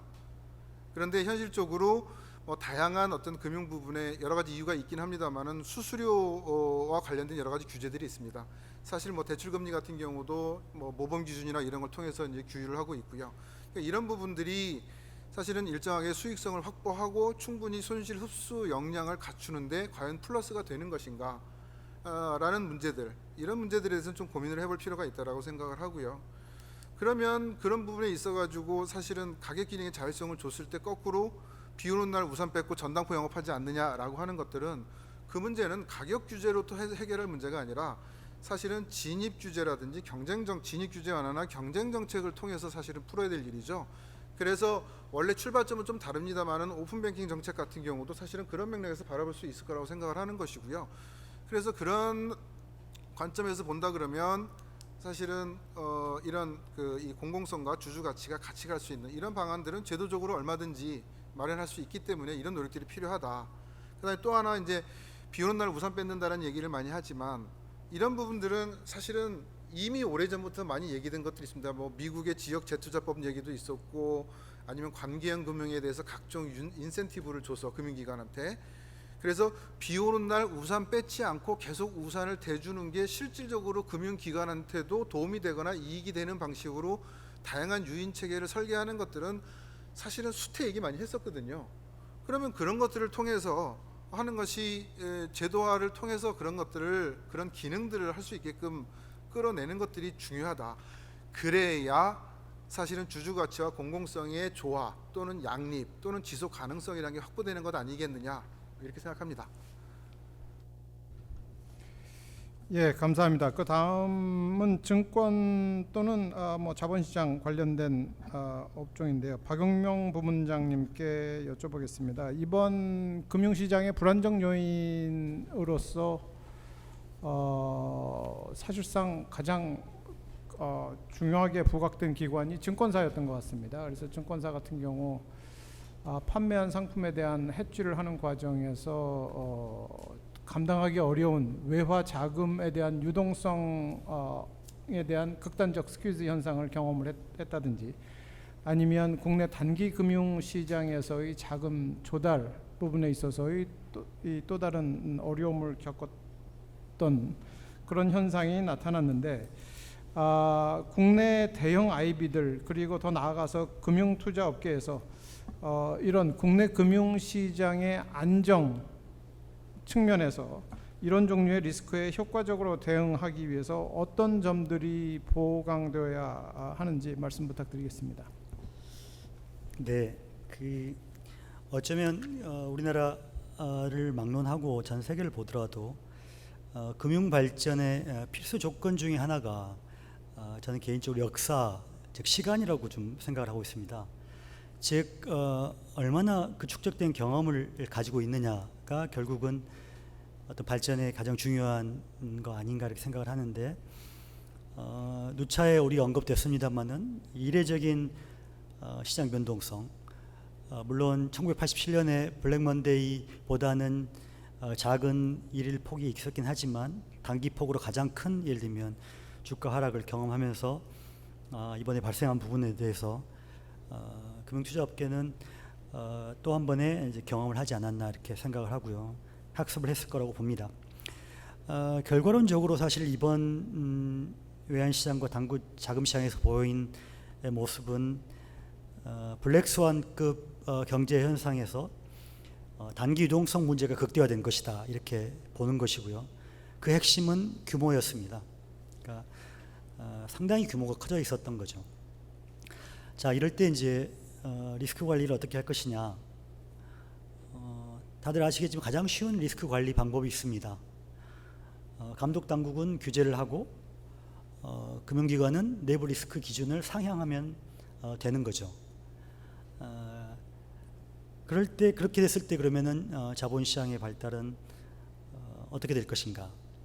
좀 전에 은행의 예를 했습니다만은 은행조차도 예를 들면 투자 자산운용을 해야 된다라고 앞으로의 미래를 점치고 있는데 그게 본업인 금융투자업계가 과연 어떤 문제가 발생했다고 해서 리스크만 세게 강조를 하면 될 것이냐.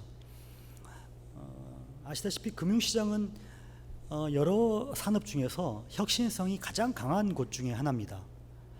사실 금융시장의 혁신이 없을 때 그 나라의 경제 역동성은 사실 없는 거고요. 그래서 이제 자본주의도 금융자본주의냐 아니면 뭐 또 다른 자본주의 얘기들을 많이 하지만 금융자본주의를 내세우는 이유 중 하나도 그런 부분이 아닌가 싶습니다. 리스크 관리는 늘 저희 금융투자업계의 숙제인 것 같습니다. 하지만 저희 이제 좀 전에 이제 지금 증권과 저희 자산운용사가 약간의 차이는 있습니다. 전통 자산을 주로 해왔던 주식과 채권, 전통 자산을 해왔던 자산운용업계에서는 사실은 그 유형, 리스크의 유형과 이런 게 다분히 좀 명확합니다. 그리고 관리 체계도 굉장히 발달돼 있죠. 사실 실무자 관련해서 또 리스크 관리자, 그 다음에 그 관련된 집행임원, 관리 감독 당국, 거의 사중으로 사실은 리스크 관리가 되고 있기 때문에 굉장히 통상적 리스크 관리가 자리를 잘 잡고 있다 이렇게 생각을 합니다. 하지만 그 대체 쪽은 좀 얘기가 다른 것 같아요. 이번 증권사도 마찬가지죠. 증권사 같은 경우는 이 자산을 투자한 자산을 만기까지 가져가는 게 아니라 중간에 이제 브릿지론이나 이런 걸 통해서 중간에 이제 그 프로젝트 파이낸싱을 통해서 자금을 지원하고 장기 끝까지 가져가는 게 아니라 중간에 매각하는 이런 형태이기 때문에 사실은 리스크에 대한 관리가 전통 자산과는 상당히 차이가 있습니다. 그러다 보니까 결국 그런 부분에 대해서 금융기관은 이제 어떤 균형점을 찾아야 되는 상황이죠. 수익성을 지향할 것이냐 아니면 어떤 정도의 리스크 관리를 좀 강화할 것이냐라는 부분인데 결국은 이런 금융기관의 수익성에 지향하는 방향성과 또 시장 참가자들의 이제 공포와 탐욕 이게 맞물리면서 변동성을 키우면 언제든지 이제 블랙스완은 올 거라고 봅니다. 이제 그런 면에서 최근에 이제 그 정책 당국과 대형 IB들이 여러 가지 종합 개선 방안들이 마련된 걸로 알고 있고요. 그런 부분들이 아마 균형점을 찾아가는 게 아닌가 생각이 듭니다. 투자자 여러분들께서 느끼시는 앞으로의 이제 그런 부담 리스크는 이번에 이제 경험과 축적을 통해서 규모에 대한 관리가 시작될 것이고 그런 파생 관련 상품에 대한 참여자들을 제한 등등 여러 가지 제도적인 부분들은 충분히 뉴스에서 보셨을 것 같고요. 제가 좀 이 자리에서 한번 강조드리고 싶은 것은 앞으로입니다. 지금 금융은 굉장히 빠르게 디지털화 돼가고 있습니다. 참 몇 년 전까지만 하더라도 테크핀이라는 얘기를 들었을 때 굉장히 제가 생경했습니다. 핀테크는 충분히 제가 접근이 가능했는데 테크핀이 과연 가능할 것이냐 했는데 지금 카카오나 네이버에서 목도하듯이 엄청나게 빠르게 지금 진행이 되고 있고 이런 디지털화는 결국은 AI와 맞물리고 있고 또 알고리즘 트레이딩 등등과 맞물리면서 굉장히 기계 의존적인 매매가 많고 미국은 절대 금액이 기계들이 매매하고 있다라고 지금 알려져 있고요. 이번에 이제 급락 과정에서도 ETF나 내지는 그런 알고리즘 트레이딩에 의한 물리는 상호 연결성에 바탕한 이런 리스크가 큰 거고요. 최근 유가가 마이너스로 보이는 모습 등등 이런 걸 보면은 저는 약간 이제 그런 부분들이 더욱 우리가 아는 것보다 더 크게 우리 가까이 와 있지 않나. 즉 다시 말해서 앞으로에 오는 것들은 우리가 기존에 봐왔던 것보다 더 큰 변동성이 올 가능성이 굉장히 높고 사실 저희 회사도 그렇고 제 개인적으로도 어떤 펀드를 만들거나 리스크 관리를 할 때는 반드시 최악을 가정을 해봅니다. 그리고 나서 펀드를 만들게 되죠. 왜냐하면 펀드라는 것은 한 번 만들어지면 한 명의 투자자가 남더라도 그 펀드는 청산되지 않기 때문에 그런 모든 리스크 관리를 해왔고 그런 것들이 또한 어쩌면 자산운용업의 역사 우리보다 더 긴 선진국은 더 큰 역사가 있지 않을까라고 생각을 하는 거기 때문에 이런 부분들이 쏠림이라든가 내지는 과연 어디까지 규제를 해야 자본시장의 발달과 또 금융기관의 수익성과 경쟁력을 같이 다룰 수 있을 것인가의 문제는 사실 우리 모두의 협치의 몫이고 그게 바로 우리나라 경쟁력의 근원이 아닌가 저는 이렇게 생각을 하고 있습니다. 예, 감사합니다. 다음 질문은 조경엽 소장님께 지역금융회사에 대해서 여쭤보겠습니다. 이번 정부 정책에 있어서 조금 아쉬운 점은 이번 정부 정책에 있어서 사실 중요한 성패를 가르는 중요한 관건은 앞에서 제가 말씀드렸듯이 손실을 본 사람 또는 자금을 필요로 하는 사람에게 얼마나 정확하게 정부의 자금을 전달할 수 있을 거냐 하는 부분인데, 그런 부분들에 있어서는 지역금융회사들, 예를 들어서 상호금융이라든지 뭐 단위조합이라든지 이런 곳들의 역할이 상대적으로 부각이 됐어야 될 것 같은데 별로 제가 뭐 언론을 통해서라도 별로 본 기억이 없는 것 같습니다. 그래서 이게 실제 역할을 꽤 했는데 저희가 잘 모르는 건지 아니면 역할을 제대로 못한 건지 이런 부분들에 대해서 조금 말씀 부탁드리겠습니다. 네, 사실 지방금융 또 지역금융, 상호금융에 대해서는 제가 이제 아무래도 한편은 경쟁사기도 하고 조금은 내용에 대해서 제가 잘 모르는 부분이 있기 때문에 좀 한계가 있을 것 같습니다. 좀 언급에 제가 잘 아는 못하는 부분이라는 말씀드리고요. 오히려 여기 농협에서 농협경제연구소에서 오신 송도한 소장님이 상호금융 워낙 많이 하고 계시기 때문에 그럴 것 같은데요. 제가 몇 가지만 좀 말씀드려 보겠습니다. 분명한 거는 외환위기 사실은 우리나라 전반적으로 지역금융 회사들이 훨씬 많이 어려워졌고요.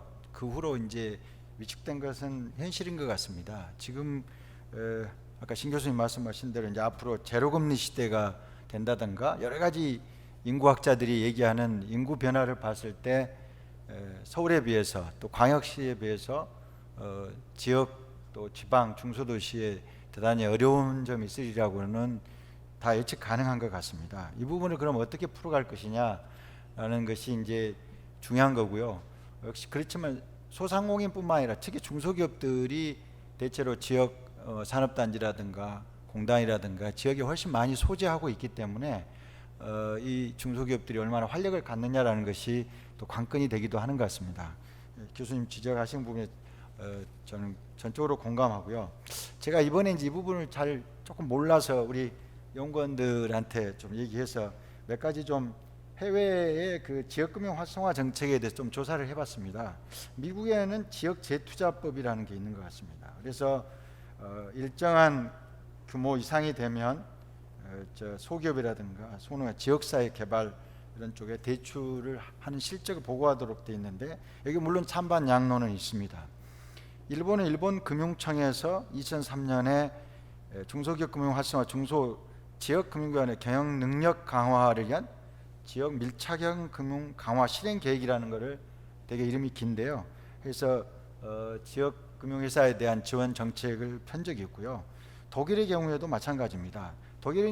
일본도 그렇습니다. 독일은 대단히 이제 지역 분권이 잘 돼 있는 나라고 과거에는 각 나라가 하나씩 돼 있다가 지금은 주가 됐습니다만은 그런 점 때문인지 그런데 지방 정부 소유한 저축은행도 있는 것 같습니다.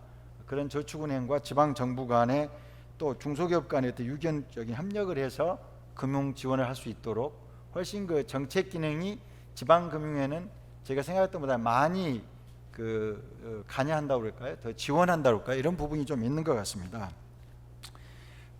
제가 추가로 말씀드리고 싶은 것은 역시 서울에 있는 민간은행에 비해서는 지방은행 또는 지방금융회사들이 지역에 있는 밀착형 어떤 지역 밀착형 서비스라든가 관계형 금융을 통해서 현장을 잘 알기 때문에 여러 가지 기회가 있을 거라고 봅니다.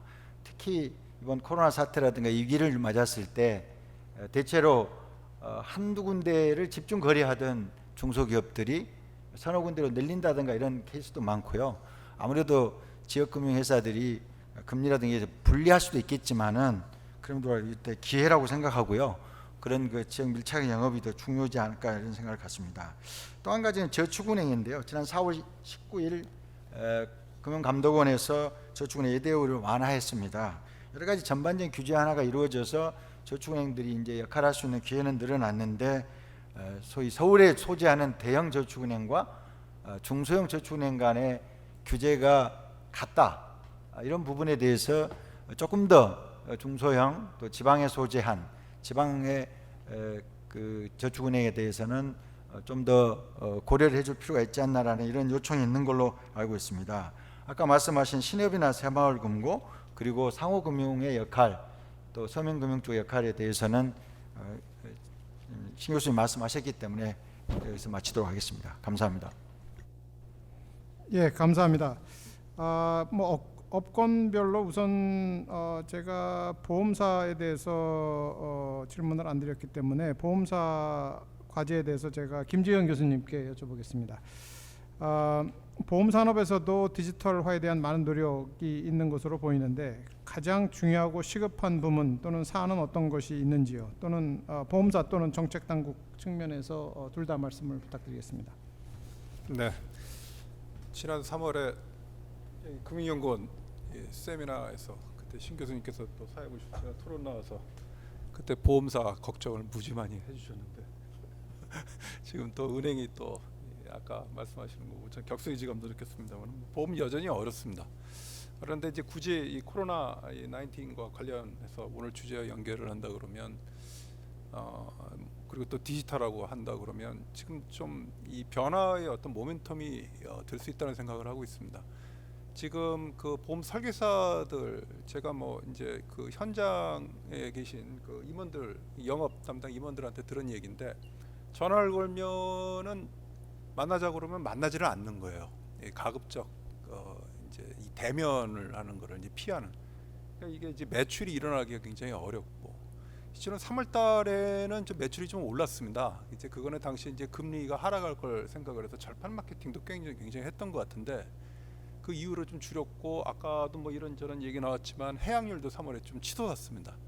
근데 그거는 좀 분석을 뭐 제가 뭐 데이터는 접근하기 어렵지만 그냥 감에 이 주식 시장에 들어가기 위해서 특히 젊은 사람들을 중심으로 해서 변액이라 이런 쪽을 많이 깨고 들어가지 않았나. 그때 들어간 사람들은 다 지금 뭐 아마 웃고 있을 것 같아요.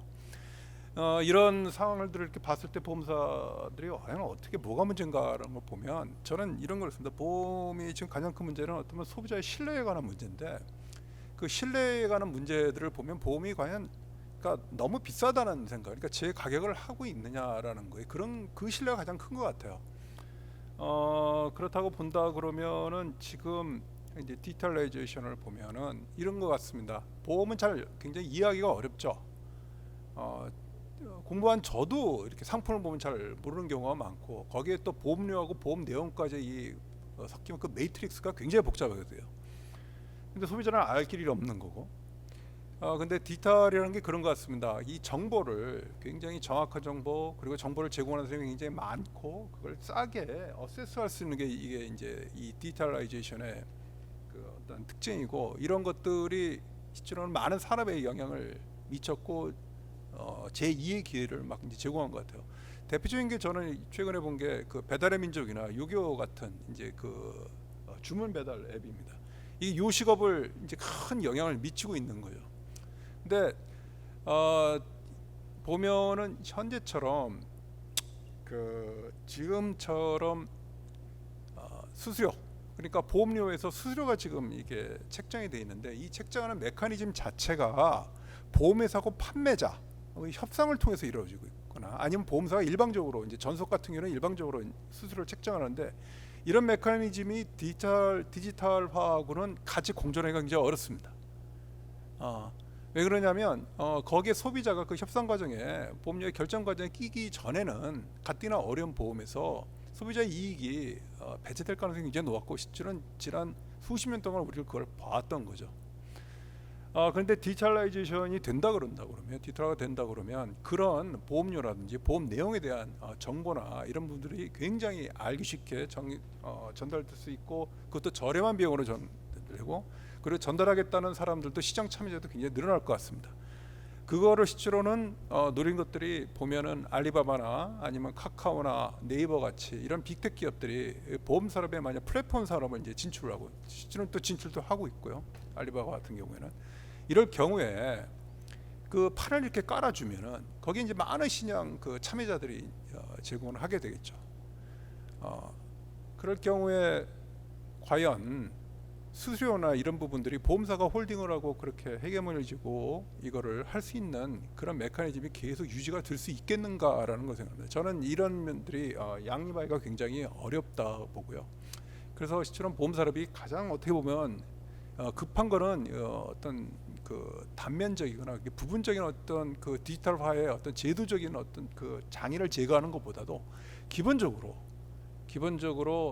이 가격 설정의 메커니즘을 좀 벗어나는 그럴 필요가 있겠다. 그러니까 예컨대 이런 겁니다. 만약 플랫폼에 출범을 한다 그러면 그거는 대리 역할이 아니고 대리점 역할이 아니고 중개사 역할을 하는 겁니다. 그렇다 그러면 그 보험료의 그 수수료는 실제로는 소비자들이 내게 되겠죠.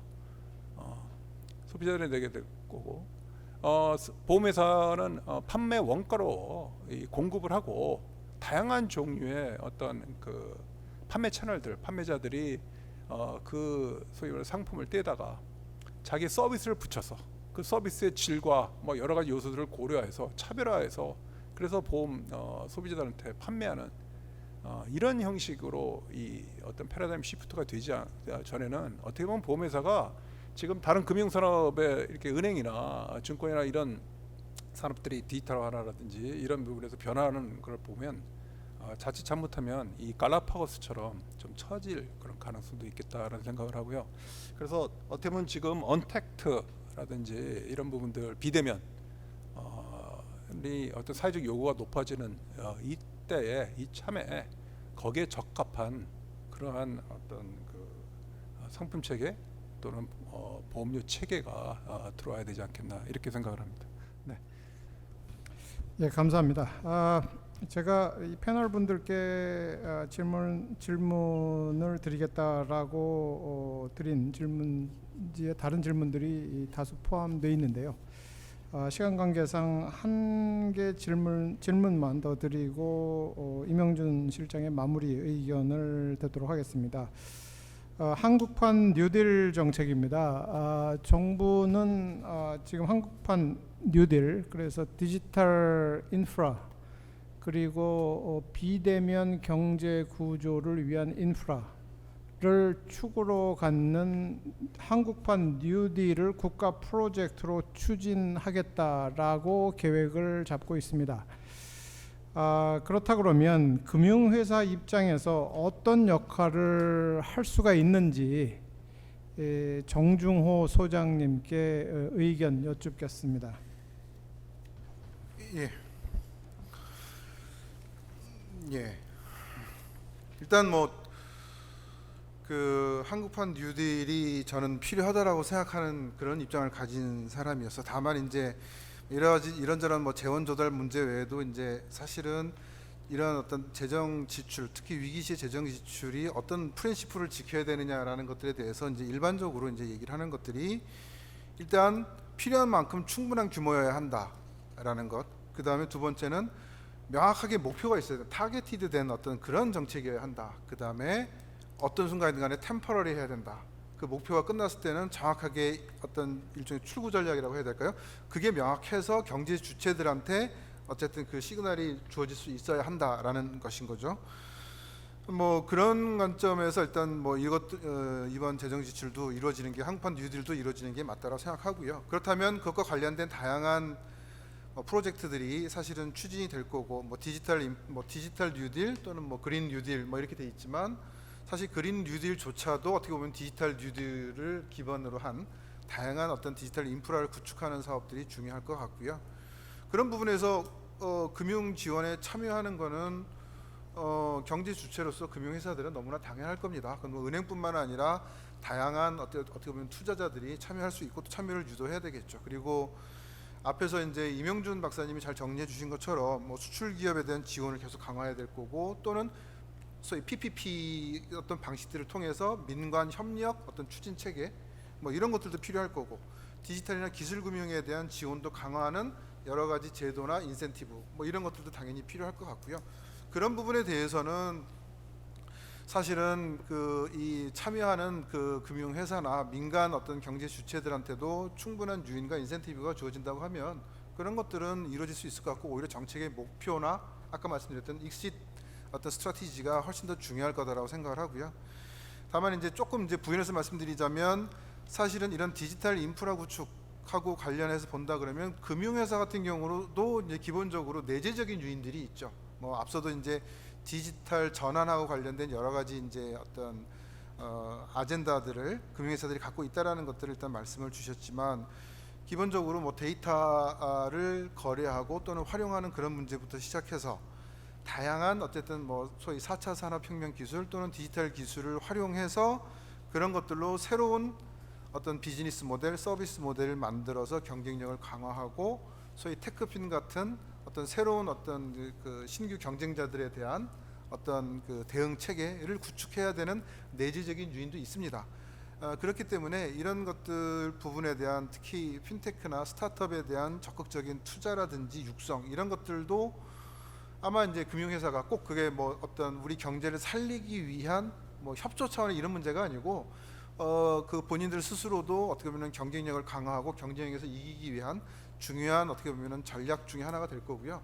그런 것들이 그 한국판 뉴딜 어떤 정책과 맞물려서 같이 이렇게 돌아간다 그러면 생각보다 빠르게 어떻게 보면 디지털 전환이 조금 더 현실화되고 금융 서비스 고도화에 도움이 될 거다 이렇게 생각합니다.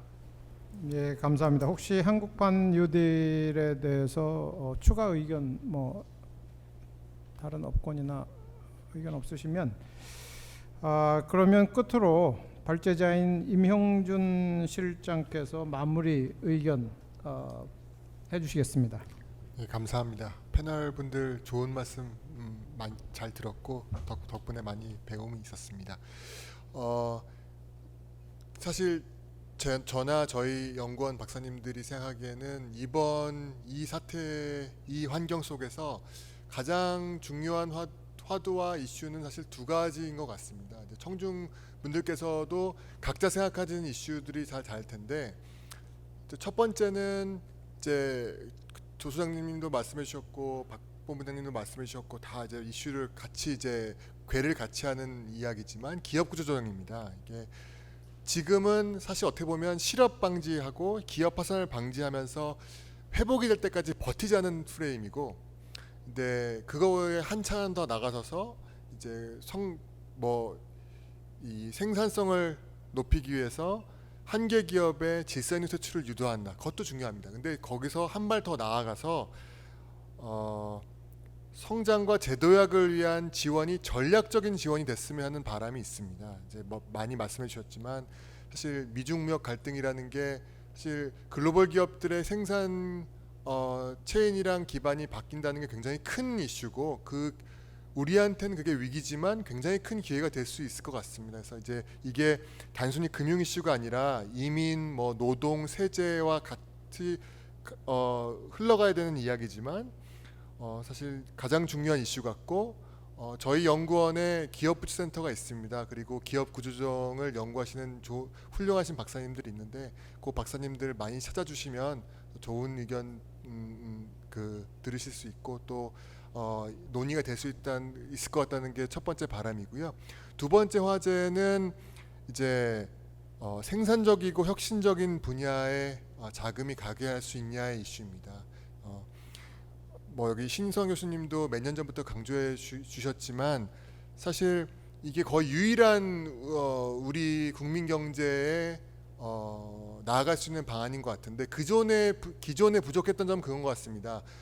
기존에 있던 거는 다 그대로 두고 생산적이고 혁신적인 분야에 추가적으로 더 자금을 지원하겠다고 하니까 이 기존의 틀에 있던 자금 중개가 바뀌지가 않는 것 같습니다. 뭐 대출 기간 보시면 거의 다 뭐 부동산으로 가고 있고, 증권사도 보시면 부동산 중개하고 ELS도 결국 여전사 통해서 굉장히 일반적인 설비 투자와 별로 상관없는 데 대출로 연결되어 있는 거거든요. 그러니까 이게 단순히 혁신 기업에 대한 투자를 늘리자, 모태펀드 늘리자, 초기 기업 장기 투자하자는 이런 차원이 아니라 금융회사들 시장의 자금 중개가 어디로 가지 않고 어디로 가야 되는지 트레이드오프를 바꿀 수 있는 그런 고민이 필요한 것 같습니다. 그래서 또 저희 연구원이 6월 말 7월 초에 이런 거와 궤를 같이 해서 금융의 미래가 어떻게 되는가를 고민하는 세미나를 개최할 예정이니까 또 많이 찾아주시면 또 그런 문제를 더 심도 있게 논의할 수 있을 것 같습니다. 감사합니다. 예, 감사합니다. 이것으로 오늘 토론을 마무리하려고 합니다. 코로나 시리즈 네 번째로 개최된 오늘 세미나에서는 코로나 위기 속 경제 전반의 현황을 점검하고 금융권의 코로나 대응 방향 및 이슈들에 대해서 여러 전문가분의 의견을 들어보았습니다. 어려운 상황에서도 직접 참관해 주신 여러분께 감사의 말씀을 전하며 여러 가지로 불확실한 금융권의 앞날을 준비하는 데 유익한 시간이 되었기를 희망합니다. 감사합니다. 혹시 플로어에서 질문 있으십니까? 모시기 어려운 분들 많이 오셨. 여기 한 분만. 재영 씨.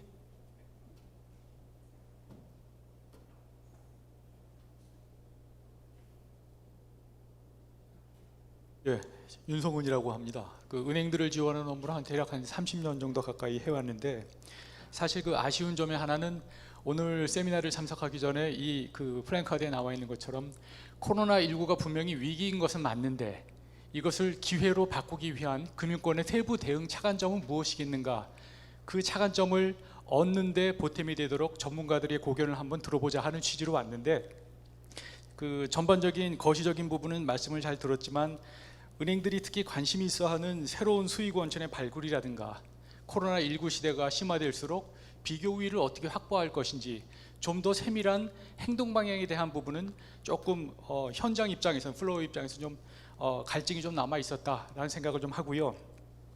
이미 시간이 초과가 됐고 이제 거의 끝나는 분위기이기 때문에 답변을 듣기보다는 은행들과 한 30년 정도 가까이 일을 하다 보니까 오늘 발제 주제와 관련돼 가지고 플로어 쪽에서 가지고 있는 의견을 좀 간단히 좀 말씀을 좀 요약해서 말씀을 드리고 싶습니다. 제일 궁금했던 부분은 오늘 주제처럼 그동안에 은행들이 제일 많이 준비했던 부분이 4차 산업혁명과 관련된 부분은 엄청나게 준비를 했는데 이 커다란 트렌드 속에 코로나19라는 일종의 변종된 트렌드가 들어와서 양자가 결합해서 이 사이에서 어떤 변종이 또 다른 변종이 추세로서 나타날 것인가 라는 부분을 사실은 궁금하게 생각을 했거든요. 근데 그런 부분도 조금 짚어주시는데 조금 아까 언택트라든가 여러 가지 내용이 있었지만 조금 아쉬움이 좀 있었고요. 디지털 트랜스포메이션을 말씀을 해주셨는데 이런 느낌이 좀 듭니다. 고객 중심으로 디지털 변환이 가속화될 것이라는 것에 대해서는 뭐 아무런 이론이 없었는데 고객 중심으로 나가지만 그럼 언택트가 계속 심화될 때 이게 어디로 갈 것이냐. 그렇다면 사람들이 대부분 이제는 동일하고 균질화된 고객이 아니라 다 서로 접촉하기를 꺼려하고 각자로 존재하는 스탠드얼론의 커스터머이기 때문에 균질화된 전략을 적용해서는 안 될 것이다라는 부분이 먼저가 돼야 될 것이고요. 그런 측면에서는 앞으로 은행들이 기존의 PB를 뛰어넘는 멤버십 소사이어티 중심의 새로운 서비스를 창출해야지만 그 니즈를 충족할 수 있을 것이다라는 부분을 말씀드리고 싶고, 플랫폼 중심은 드릴 말씀이 많은데 아까 실물에서 이 위기의 근본적인 그 근저가 실물에서 금융으로 전파되는 것이기 때문에 테크핀 측면의 기업들이 실물 쪽의 금융기업들보다는 훨씬 더 기반을 두고 있기 때문에 우위를 점유할 것이다. 그러니까 기존에 콜라보라고 얘기하던 협업 부분을 강화해야 될 것이다라는 의견을 좀 감안해야 될 것 같고요.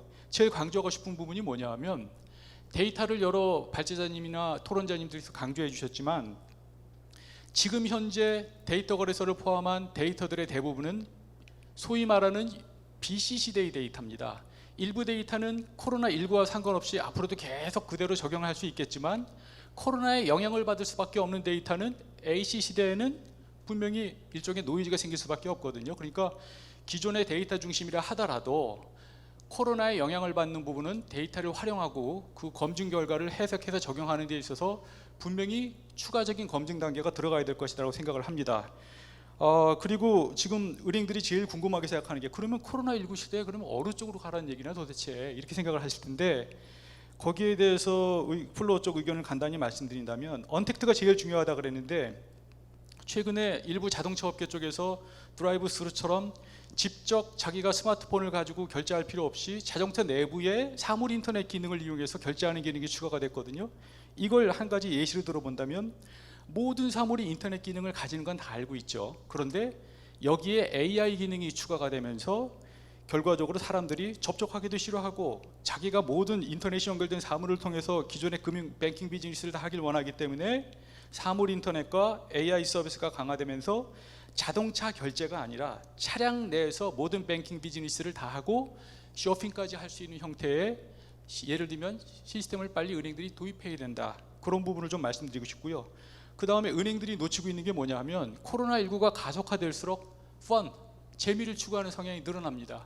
그렇다 그러면 지금 아까 그 금리 시대가 종말했다고 말씀을 하셨는데, 리워드로서, 고객한테 오는 리워드로서 이제 저금리 상황이기 때문에 금리는 더 이상 의미가 없어요. 그러면 어떤 식으로 해줘야 되냐면, 물론 법령을 바꿔야 되는 문제는 있지만 이자 대신에 예를 들면 아주 적은 이자를 받는 대신에 그 금액으로 가능한 보험을 가입하게 해준다든가, 아니면 거기서 나오는 이자를 난 이자로 안 받고 조금 더 적립해가지고 넷플릭스를 훨씬 더 좋은 조건으로 가입할 수 있도록 리워드를 준다든가, 아니면 내가 다른 사람한테 직접 트랜스퍼 해줄 수 있는 포인트를 지급해달라든가 하는 형태로 법령 개선이 우선시 돼야 되겠지만, 예대 마진의 기본축 금리로만 리워드를 준다라는 그런 일종의 마이오피아를 바꿔야 된다고 생각을 합니다. 그리고 마지막으로 드릴 말씀은 많지만, 코로나19가 가속화될수록 전 세계는 언택트가 가속화되면서 그 다음에 국제화 추세가 될 것이고, 백신이 개발되고 치료약이 개발돼서 코로나19로부터 어느 정도 그 영향으로부터 탈피한다 하더라도 지금의 상황은 계속 남을 거거든요. 사람들이 한번 맛본 내용을 그대로 버리진 않을 거기 때문에, 그렇다 그러면 국제화 추세가 계속될 거이면서 여기에 커다란 샥이 될 만한 부분은 지금 국내 은행들이 잘 감안을 못하고 계시는 게, 전 세계 위성 인터넷이 지금 가속화되고 있습니다. 예를 들어서 뭐 테슬라나 아마존이나 유수의 업체들이 다 그런 부분을 추구하고 있기 때문에 이런 부분에 대한 대응도 추후에 금융연구원이나 학계나 아니면 지금 참석해 주신 은행들이 부설하신 여러 연구기관 쪽에서 특별히 그 국제화 추세 속에서 전 세계 위성 인터넷 가속화 시대에 국내 은행들이 기회로 활용해서 코로나19 시대를 슬기롭게 극복할 수 있는 구체적인 방안을 좀 선제적으로 마련해서 제시해 주었으면 좋겠다는 생각이고요. 시간이 된다면 아까 발제해 주신 실장님이나 아니면은 저 박영명 부문장님, 아니면 은행의 구체적인 대응 방안을 코멘트해 주신 정중호 소장님의 의견을 코멘트를 듣고 싶지만, 아마 시간 관계상 여기 참석하신 분들 다 바쁘신 분들이기 때문에 힘들 것 같습니다. 오늘 말씀 잘 들었습니다. 예, 감사합니다. 사실상 우선 굉장히 다양한 아이디어를 주셔서 감사드리고요. 사실 제가 드리고 싶었던 질문에 포함되어 있었는데 제가 시간 관계상 건너뛴 질문입니다. 그래서 기왕 이 얘기가 나왔으니까 조경업 소장님께 금융회사의 기회 요인에 대해서 어떤 고민을 하고 계시는지 말씀을 좀 마지막으로 좀 부탁을 드리겠습니다. 네, 진짜 길면 안 될 것 같습니다. 정확하게 말씀드려야 할 것 같은데, 디지털 부분에 대해서 제가 사전에 요청을 받았는데요. 이미 너무나 자세하게 좀 플로와 계신 금방 질문자께서 해주셨기 때문에요. 그걸 충분히 감안하면 될 것 같고요. 지금 금융그룹이든 타 회사 다 똑같을 것 같습니다. 민간 제조업이든 금융회사든 은행이든 증권, 보험 다 똑같을 것 같은데요. 이 뭐 디지털라이제이션이라는 게 얼마나 가속화되고 얼마나 빨리 오고 또 뭘 해야 될지 다 압니다. 다 알고 있고 무지무지 고민하고 있고, 각 분야마다 기존의 프로세스를 어떻게 할 것인지, 새로운 디지털 상품이든 뭘 개발할 것인지에 대해서 수많은 고민을 하고 다 하고 있고, 또 아시는 것처럼 인터넷 뱅크나 테크핀이나 핀테크 회사들이 나와서 기존 금융회사에 대한 많은 부분을 지금 진출해 있고요. 또 지속적인 공세가 있을 것이고, 미국, 중국의 빅테크, 핀테크가 안 온다고 보장이 없지 않습니까? 그럼 그래서 무지무지 고민을 많이 하고 있다는 것을 여기 다른 금융회사 다 똑같을 겁니다. 그러면 지금 뭐가 중요할까? 사람도 있고 자금도 있습니다. 그러나 속도, 어떻게 할 것이냐, 누가 빨리 할 것이냐, 이 부분에 이제 경쟁력이 달려 있다고 보고요. 다만 여기서 제가 한 가지만 말씀드리고 싶은 거는 인터넷 은행을 허용하고 핀테크를 많이 활성화하고 과정에서 기존의 금융권에도 도움이 됐지만 기존 금융회사한테도, 그러나 새로 등장한 핀테크나 테크핀, 인터넷 은행의 훨씬 규제에 있어서 많은 부분이 그게 활성화돼야 되기 때문에 정책적 지원이 있었던 건 사실입니다. 지금 이 네이버, 카카오도 네이버 파이낸셜 여러 가지 이제 금융에 진출하고 있지 않습니까? 이 과정에서 제가 혹시 하나 말씀드린다면, 이제는 규제의 차등이 있습니다. 현실적으로 기존 금융회사에 대해서도 같은, 예를 들면 정보 공유라든가 고액 정보 공유라든가 이런 부분에서 그런 규제의 차이가 없이 기존 회사에도 그 부분이 가능하도록 해주는 게 오히려 기존 금융회사의 디지털라이제이션을, 혁신의 속도를 훨씬 낼 수 있게 할 수 있다. 그 부분을 좀 제가 건의사항 겸 말씀드리면서 마치겠습니다. 감사합니다. 예, 이상으로 세미나를 마치도록 하겠습니다. 긴 시간 함께해 주신 여러분께 다시 한번 감사드립니다. 감사합니다.